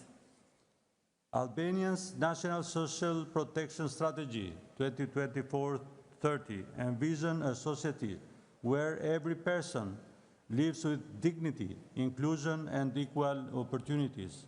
It aspires to break the cycle of poverty, empower individuals through resilient, child and gender-responsive supportive system, and build communities grounded in care and solidarity.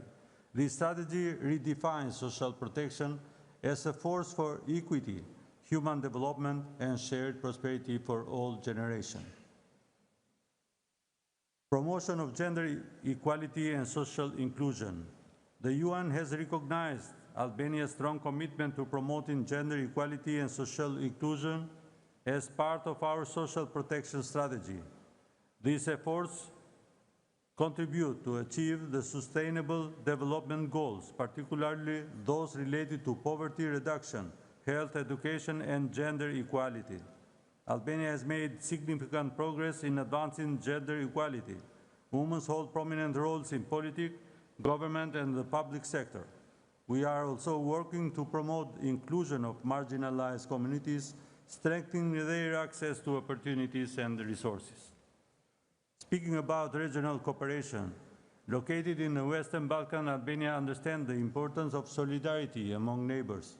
Our region has known hardship, but we have also seen how cooperation brings stability, growth, and social progress. We believe that regional dialogue and integration are essential to build social cohesion. Albania advocates for climate-adaptive social protection and digital inclusion as an integral part of social policy. Yet we know that progress must never be taken for granted. Too many people, children, young, elderly, and marginalized, still face barriers to opportunity and dignity. As we navigate digital, demographic, and environment transition, social protection system must evolve and adapt to meet new realities. Social development today cannot be separated from the great transition of our time, digital, demographic, and environment. We must bridge the digital divide, empower rural communities, and make social system resilient to climate impacts. We also believe that data accountability and partnership must guide our follow-up after this summit, so that our promises in Doha become measurable progress in people's lives. Because of nations' true strength is not measured by its wealth, but by the well-being, dignity, and equality of its people. Let's make this summit the turning point that places humanity back at the heart of the development. Thank you. I thank the President of the Republic of Albania.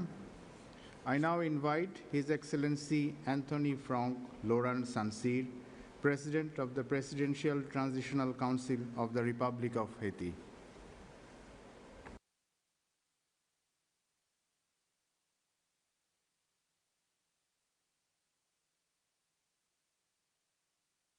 Son Altesse, l'émir de l'État du Qatar, Monsieur le Secrétaire général des Nations Unies, Madame la Présidente de l'Assemblée générale, Excellences, Mesdames, Messieurs les chefs de délégation, distingués délégués, Mesdames, Messieurs.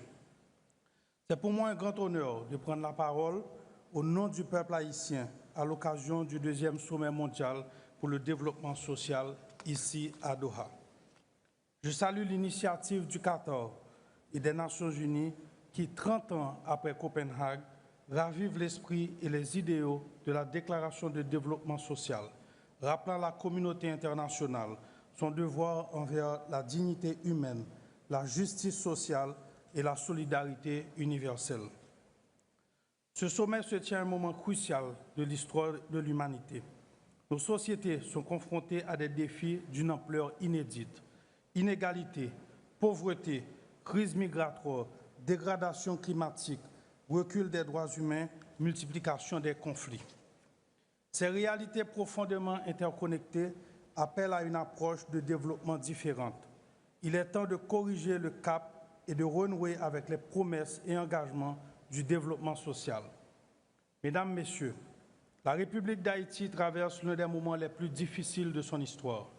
Je voudrais profiter de cette tribune pour exprimer ma profonde gratitude envers les États et les partenaires internationaux pour leur manque de solidarité à l'égard du peuple haïtien suite au passage de l'ouragan Mélissa qui a durement frappé le pays la semaine dernière. Cette catastrophe naturelle, survenue dans un contexte déjà fragile, met en lumière les faiblesses structurelles de nos infrastructures et la vulnérabilité de nos communautés. Or, le développement et la modernisation de ces infrastructures, pourtant indispensables pour concrétiser le thème qui nous rassemble aujourd'hui, demeurent entravés par la grave crise sécuritaire que connaît le pays. Aujourd'hui, des groupes criminels alimentés par des réseaux transnationaux tentent d'imposer la terreur comme ordre social, veulent déstabiliser l'État et menacent la sécurité de notre région. Leurs exactions ont poussé plus d'1 million de personnes à l'exil intérieur.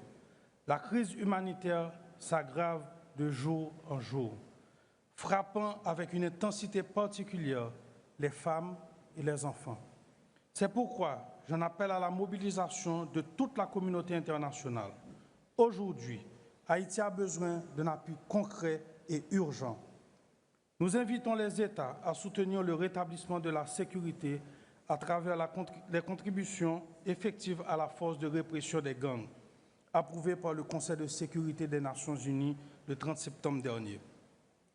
Rendre opérationnelle la force de répression des gangs dans les meilleurs délais, tout en tirant les leçons de l'expérience de la mission multinationale d'appui à la sécurité, constitue un impératif de solidarité internationale, pleinement conforme à l'esprit de ce sommet. Car le développement social que méritent nos peuples requiert la paix, la sécurité et la stabilité. Mesdames, Messieurs, l'État haïtien concentre aujourd'hui son action sur 4 chantiers prioritaires: sécurité, élections, réponse à la crise humanitaire, relance économique. Nos forces de l'ordre poursuivent avec courage leur combat quotidien pour rétablir la sécurité et protéger nos concitoyens. La machine électorale, quant à elle, est déjà en marche. Son plein aboutissement demeure entravé par l'insécurité.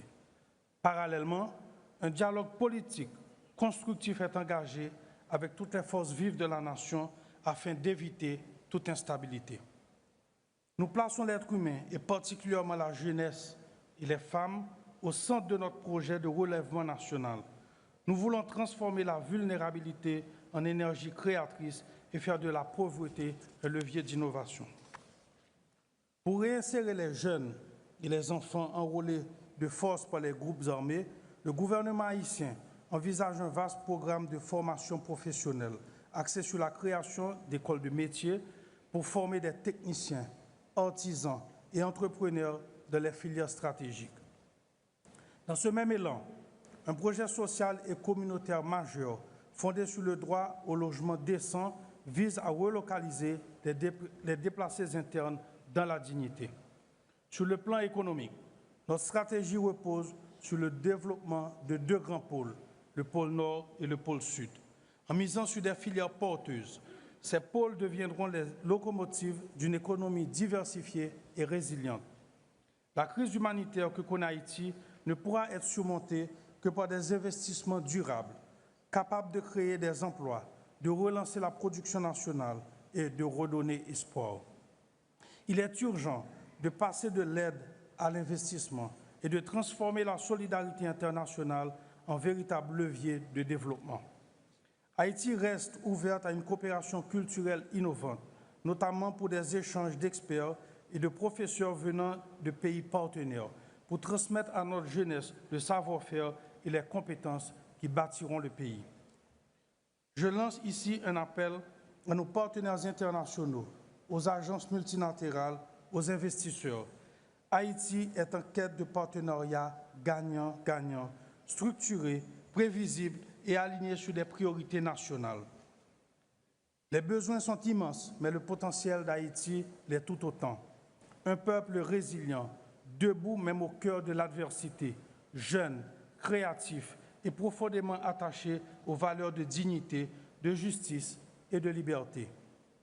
Mesdames, Messieurs, Haïti se joint aux Nations réunies ici à Doha, 30 ans après Copenhague, pour lancer un appel à un sursaut collectif. Ce sommet doit marquer un nouveau départ pour la solidarité mondiale. Nous devons dépasser les discours pour agir dans l'esprit d'un développement durable, véritable, centré sur l'être humain. Car, malgré les mutations profondes et les menaces multiples qui traversent notre temps, un monde plus juste n'est pas une utopie. C'est une responsabilité que nous partageons tous à travers le multilatéralisme. Puissions-nous, ici à Doha, renouveler le pacte de confiance entre les peuples et œuvrer à la construction d'un monde où chaque nation, quelle que soit sa taille ou sa richesse, peut offrir à ses enfants le droit de rêver, de travailler, de vivre dans la paix, la sécurité et la dignité. Je vous remercie.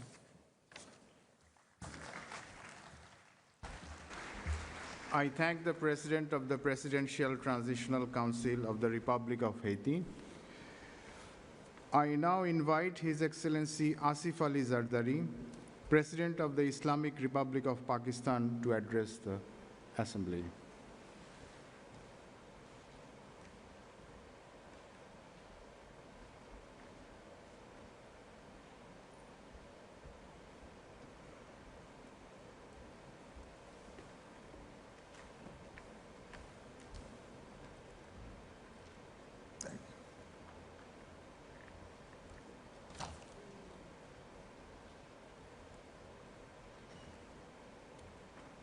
Bismillah ar-Rahman ar-Rahim.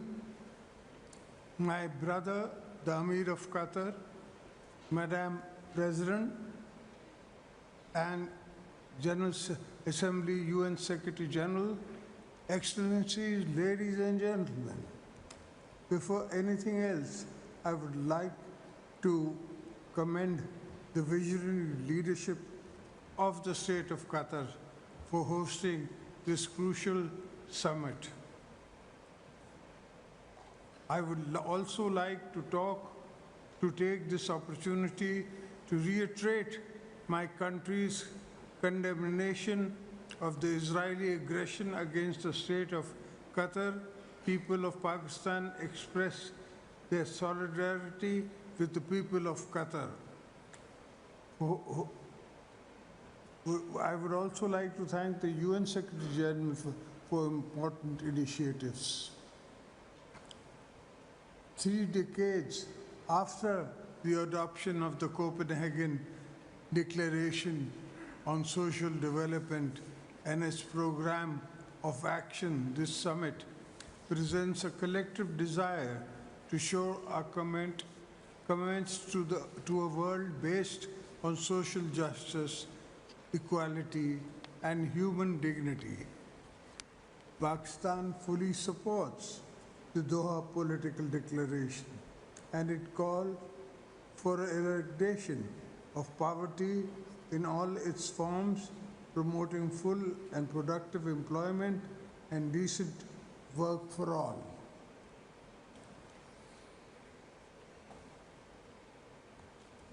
We look forward to a world where social integration is grounded in equality, solidarity, and respect for human rights.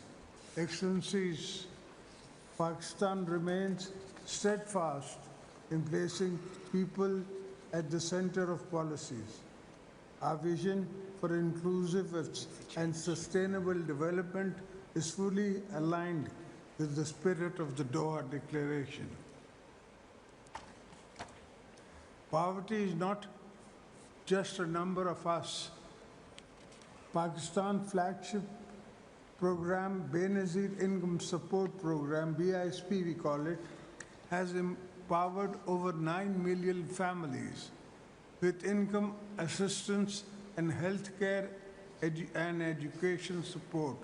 We are proud that this landmark program remains a model for the rest of the world and has helped transform millions of lives. It is recognized globally as one of the world's best social protection models. The sustainable development goals also remain within our sight for both literacy and health. We aim to raise literacy to 90% and ensure that every child is in the school within 5 years.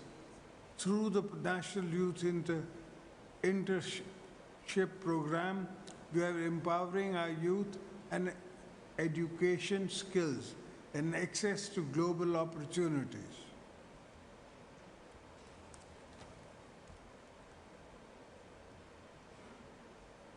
Through resilient housing programs, a Green Pakistan program, and a natural-based solution such as mangroves restoration, we are investing in resilient adaptation, restoring protective livelihood, ensuring that growth remains green, inclusive, and long-lasting. We in Pakistan, on one hand, face the brunt of the impact of climate change, which has caused devastation for our people in the forms of large-scale floods and forest deployment of people on the forest areas has gone down. On the other hand, we face a new threat in the form of water weaponization. Water, which all the world knows, is an equal right to any human being and humanity. We have been threatened from across the border with a new threat in the form of weaponization of water, violation of the Indus Water Treaty.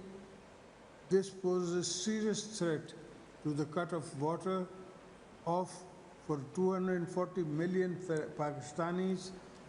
Such tactics cannot and will not succeed. Excellencies, to turn Doha Declaration from the words into action and from promise to progress, we must unite around 3 pillars of equality, dignity, and solidarity. First, achieving social development requires a just, equitable, inclusive global financial architecture. Its reform is imperative to ensure that development is financial by fairness through debt relief, equitable taxation, and affordable financing for those social investments.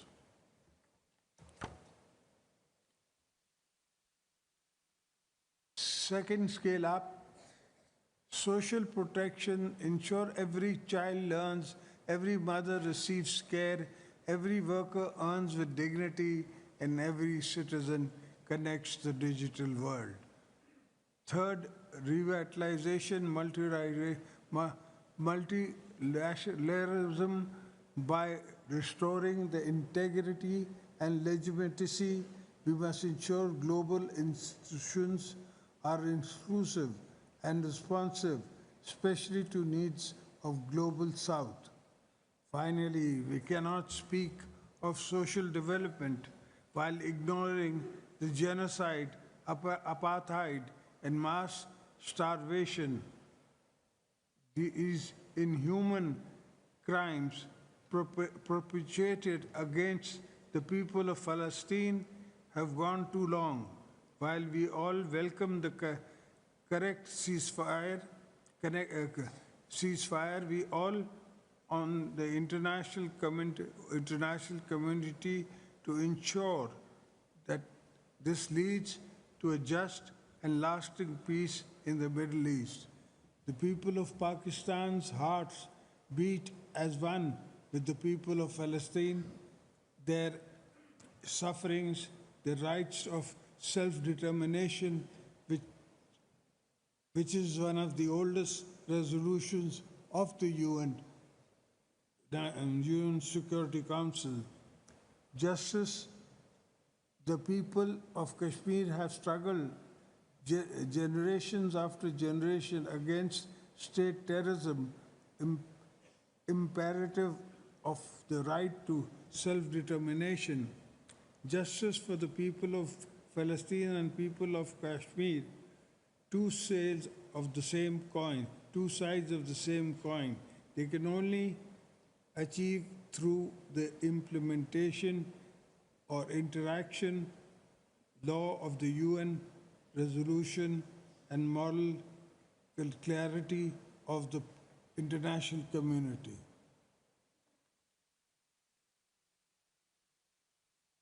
Excellencies, let us all reaffirm today that the development must begin in the end and end with betterment of people, that we must rise above all divisions and differences to embark on a path of compassion, progress for all. May our resolve today become the reality of a fair, human, and more hopeful world tomorrow. Thank you, everybody. I thank the President of the Islamic Republic of Pakistan. I now invite His Excellency Jayung Han, President of the People's Republic of China, Vice President of the People's Republic of China, to address the Assembly.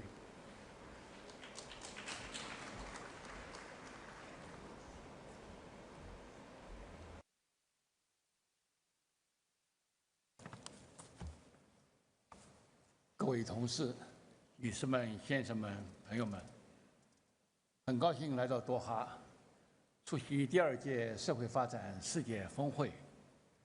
我谨代表中国政府对峰会的召开表示热烈的祝贺。1995年3月，首届社会发展世界峰会成功举行，各国达成了哥本哈根宣言和行动纲领。30年来，中国政府坚持以人民为中心的发展思想，如期打赢脱贫攻坚战，提前10年实现联合国2030年可持续发展议程减贫目标，实施就业优先发展战略，在发展中保障和改善民生，建成了世界上最大规模的教育、医疗和社会保障体系。促进社会包容发展。中国还积极同其他国家分享减贫和发展的经验，为推动人类社会发展进步做出了应有的贡献。女士们、先生们、朋友们，30年来，全球社会事业发展取得了长足的进步，但实现预期目标仍然任重道远。习近平主席提出构建人类命运共同体和全球发展倡议、全球安全倡议、全球文明倡议、全球治理倡议，为全球社会事业的发展指明了方向。近日，中国共产党20届四中全会成功召开。未来5年，中国将推动高质量发展成果更多、更公平地惠及全体人民，也将为全球发展事业注入更多的正能量和确定性。在此，我愿提4点建议。第一，坚持以人为本的理念。社会发展关键是要以人为本，实实在在地改善人民福祉，特别是要满足广大发展中国家对于消除贫困的迫切需要，给人民带来实实在在的获得感、幸福感、安全感。第二，聚焦共同发展目标，要全面落实联合国2030年可持续发展议程，促进世界各国共同发展。要坚持依靠发展促进高质量的充分就业，让每个人都有机会通过辛勤的劳动实现自身的发展。第三，秉持普惠包容原则，要培育普惠包容的发展环境，促进社会公平正义。发达国家应承担更多的责任，推动资源均衡分配，发展机会均等。要提高公共服务的均衡性和可及性，让老年人、残疾人、妇女、儿童、青年等群体共享社会发展成果。第四，弘扬团结合作精神，要践行真正的多边主义，支持联合国在全球社会发展议程中发挥中心协调作用，实现共商共建共享的全球治理。要提高发展中国家在全球社会发展治理中的代表性和发言权，推动国际秩序朝着更加公正合理的方向发展。中方期待同各方一道，以此次峰会召开为契机，加快落实哥本哈根宣言和行动纲领，为全球的社会事业发展注入更强的动力，为推动构建人类命运共同体做出更大的贡献。谢谢大家。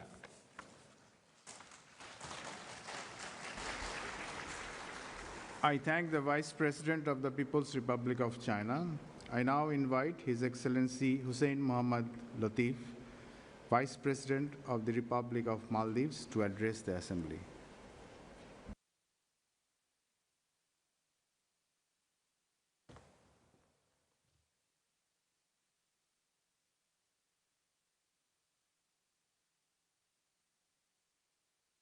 Bismillah ar-Rahman ar-Rahim.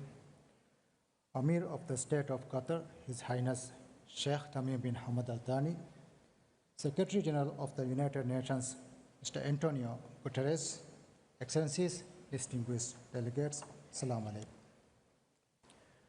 We convened in Beijing, in Berlin, and in Copenhagen to put our planet in order in anticipation of a new century. We pledge to make social development the foundation of peace, prosperity, and dignity for all. 30 years later, a quarter into this century, the challenges we once united to face still stand before us. Women's rights are stalled and set back. The climate crisis makes existing vulnerabilities worse, and the pace of social development is far too slow. In many developing countries, especially in cities like the Maldives, our people are our strongest and our most valuable asset. Investing in our people is the key to our development. We have made significant progress in advancing social development, guided by our national priorities and the SDGs. We have prioritized investment in healthcare, education, digital transformation, and climate resilience. True social progress depends on creating enough financial space to invest in people, their resilience, and their opportunities. This is why the Maldives has proposed an innovative way to convert debt into tools for building resilience, transforming what we owe into a shared investment with our partners in empowering people and creating a sustainable future together. Such tools can help us strengthen social protection systems to support the most vulnerable, build infrastructure that protects our communities from the effects of climate change, and invest in digitalization and technology to prepare the Maldives for a more inclusive and fair future. Debt continues to block investments in essential policies. In too many developing countries, especially in cities, we spend more on paying back debt than we do on health or education. This is not development, it is constraint. Social development policies without consistency and financial space cannot ensure that people feel safe and guaranteed of their rights. The right to live with dignity, to access decent work, and to benefit from social protection. The Maldives continues to take a holistic approach to social development, addressing root causes with target solutions, accessible housing, youth-centered programs and opportunities, economic mobility and financial independence, affordable mental health and medical services, and efforts to eliminate structural barriers. We have also shown leadership that supports the global agenda. The Maldives has achieved universal old age pensions through contributory and non-contributory schemes and has established universal health coverage, ensuring that every Maldivian, regardless of income or geography, can access essential health care. Our digital economy strategy aims to contribute 15% to GDP by 2030, empowering our youth and diversifying our economic base. These achievements prove our belief that social protection is not just an aspiration, it is a right. But social development cannot be achieved in isolation. True progress in advancing social development can happen only by adopting a global strategy.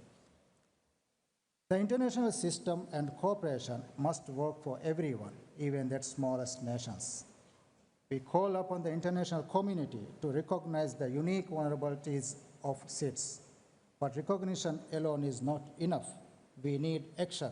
Social progress must also be sustainable. In many developing countries, especially in cities like the Maldives, our people's resilience in being tested by heavy debt, the pressures of climate change, and limited resources for social investment.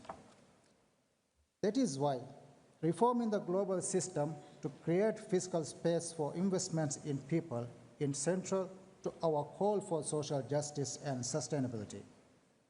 Since 1995, commitment and action to achieve social development have remained too often out of reach. The Maldives remains committed to global solidarity and partnership. We believe that true progress in social development needs a global strategy, one that leaves no island behind. We cannot let the hopes of Copenhagen fade away. The historic declaration must be renewed and strengthened by the Doha political declaration adopted at this summit. The social contract must be refreshed. Words must become commitment, and commitment must become action. The same unity that brought us together 3 decades ago can still guide us today. if we act now with courage, compassion, and conviction. I thank you. I thank the Vice President of the Republic of Maldives. I now invite His Excellency Azuz Nasri, President of the Algerian Senate of the People's Democratic Republic of Algeria, to address the Assembly.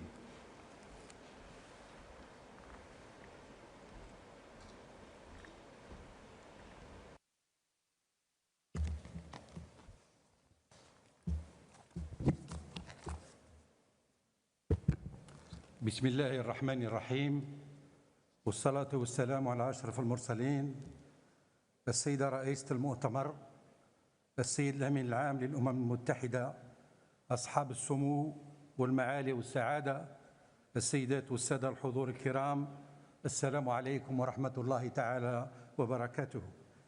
يشرفني في مستهل هذه المداخلة أن أنقل إليكم تحيات رئيس الجمهورية الجزائرية الديمقراطية الشعبية السيد عبد المجيد تبون وتمنياته الخالصة بنجاح أشغال هذه القمة العالمية الهامة، والذي كلفني بتمثيله وتبليغ خالص تحياته لأخيه صاحب السمو الشيخ تميم بن حامد الثاني أمير دولة قطر، وإلى السيد أنطونيو غوتيريز الأمين العام للأمم المتحدة. كما أتوجه بخالص الشكر والتقدير إلى دولة قطر الشقيقة على حسن الاستقبال وكرم الضيافة. إن الجزائر ومن خلال مشاركاتها اليوم تسعى إلى إبراز مسيرها المنتهج في مجال التنمية الاجتماعية، وهو مسار يستند إلى رؤية وطنية جعلت من العدالة الاجتماعية وحماية الفئات الهشة وتعزيز الإندماج ركائز أساسية لسياساتها العمومية، انسجاما مع التزامات إعلان كوبنهاجن لعام 95 وأهداف التنمية المستدامة. تنعقد هذه القمة في ظرف دولي دقيق يحتم علينا جميعا تعزيز التعاون ورسم السياسات الرامية إلى تكريس العدالة الاجتماعية وصون الكرامة الإنسانية. ومن هذا المنطلق كرس الدستور الجزائري مبدأ المساواة بين الجميع، وضمن إدماج الفئات الهشة وذوي الاحتياجات الخاصة من خلال مؤسسات فاعلة تعنى بالمجتمع المدني وبالشباب وبالجانب الاقتصادي والاجتماعي والبيئي وبحقوق الإنسان. لقد أولت الجزائر اهتماما خاصا بتحسين المعيشة ومحاربة الفقر وتعزيز القدرة الشرائية، فرفعت الأجر الوطني الأدنى وأسست منحة البطالة لفائدة الشباب طالبي العمل لأول مرة، وراجعت الأجور والمعاشات وأعفت الداخل المنخفض من الضرائب، كما وسعت منحة التضامن لتشمل الفئات الهشة وذوي الإعاقة، كما وفرت لكبار السن مجانية العلاج والنقل، وخصصت يوما وطنيا لتكريمهم في 27 أبريل من كل سنة. وسعيا لتحقيق التغطية الاجتماعية الشاملة عممت الجزائر الحماية الصحية لتشمل الطلبة والعاطلين عن العمل والمصابين بالأمراض المزمنة، مع ضمان مجانية العلاج في المؤسسات الاستشفائية العمومية وتكفل الضمان الاجتماعي بنفقات العلاج في القطاع الاستشفائي الخاص. كما أطلقت الجزائر سنة 2020 خطة تنموية لمناطق الظل ترمي إلى فك العزلة وتحقيق العدالة الاجتماعية عبر تحسين الخدمات الأساسية، إلى جانب برامج واسعة في مجال السكن الاجتماعي والريفي والقضاء على أكثر من 45,000 سكن هش. أما في مجال تمكين المرأة وحماية حقوقها فقد تبنت الجزائر إصلاحات شاملة ضمنت المساواة في الأجور والفرص والمشاركة السياسية، وكرست مبدأ المساواة في منح الجنسية، ومددت عطلة الأمومة إلى 150 يوما، واستحدثت صندوق النفقة للنساء المطلقات الحاضنات لأطفال القصر، ومكنت المرأة من بلوغ مواقع المسؤولية والمشاركة النقابية، فضلا عن تمكين اقتصاد من خلال أجهزة تمويل متعددة. وفي مجال حماية الطفولة فقد استفاد هذا العام قرابة 12 مليون تلميذ، أعيد قرابة 12 مليون تلميذ من مجانية التعليم والدعم المدرسي والنقل والتغذية والتغطية الصحية، كما تم إنشاء الهيئة الوطنية لحماية وترقية الطفولة. وفي مواجهة تحديات الشغل انتهجت الجزائر بإصلاحات هيكلية كإصدار قانون استثمار جديد شفاف وتشجيع المؤسسات الناشئة والمشاريع المبتكرة ومواءمة التكوين مع احتياجات سوق العمل، فضلا عن دعم المقاولاتية.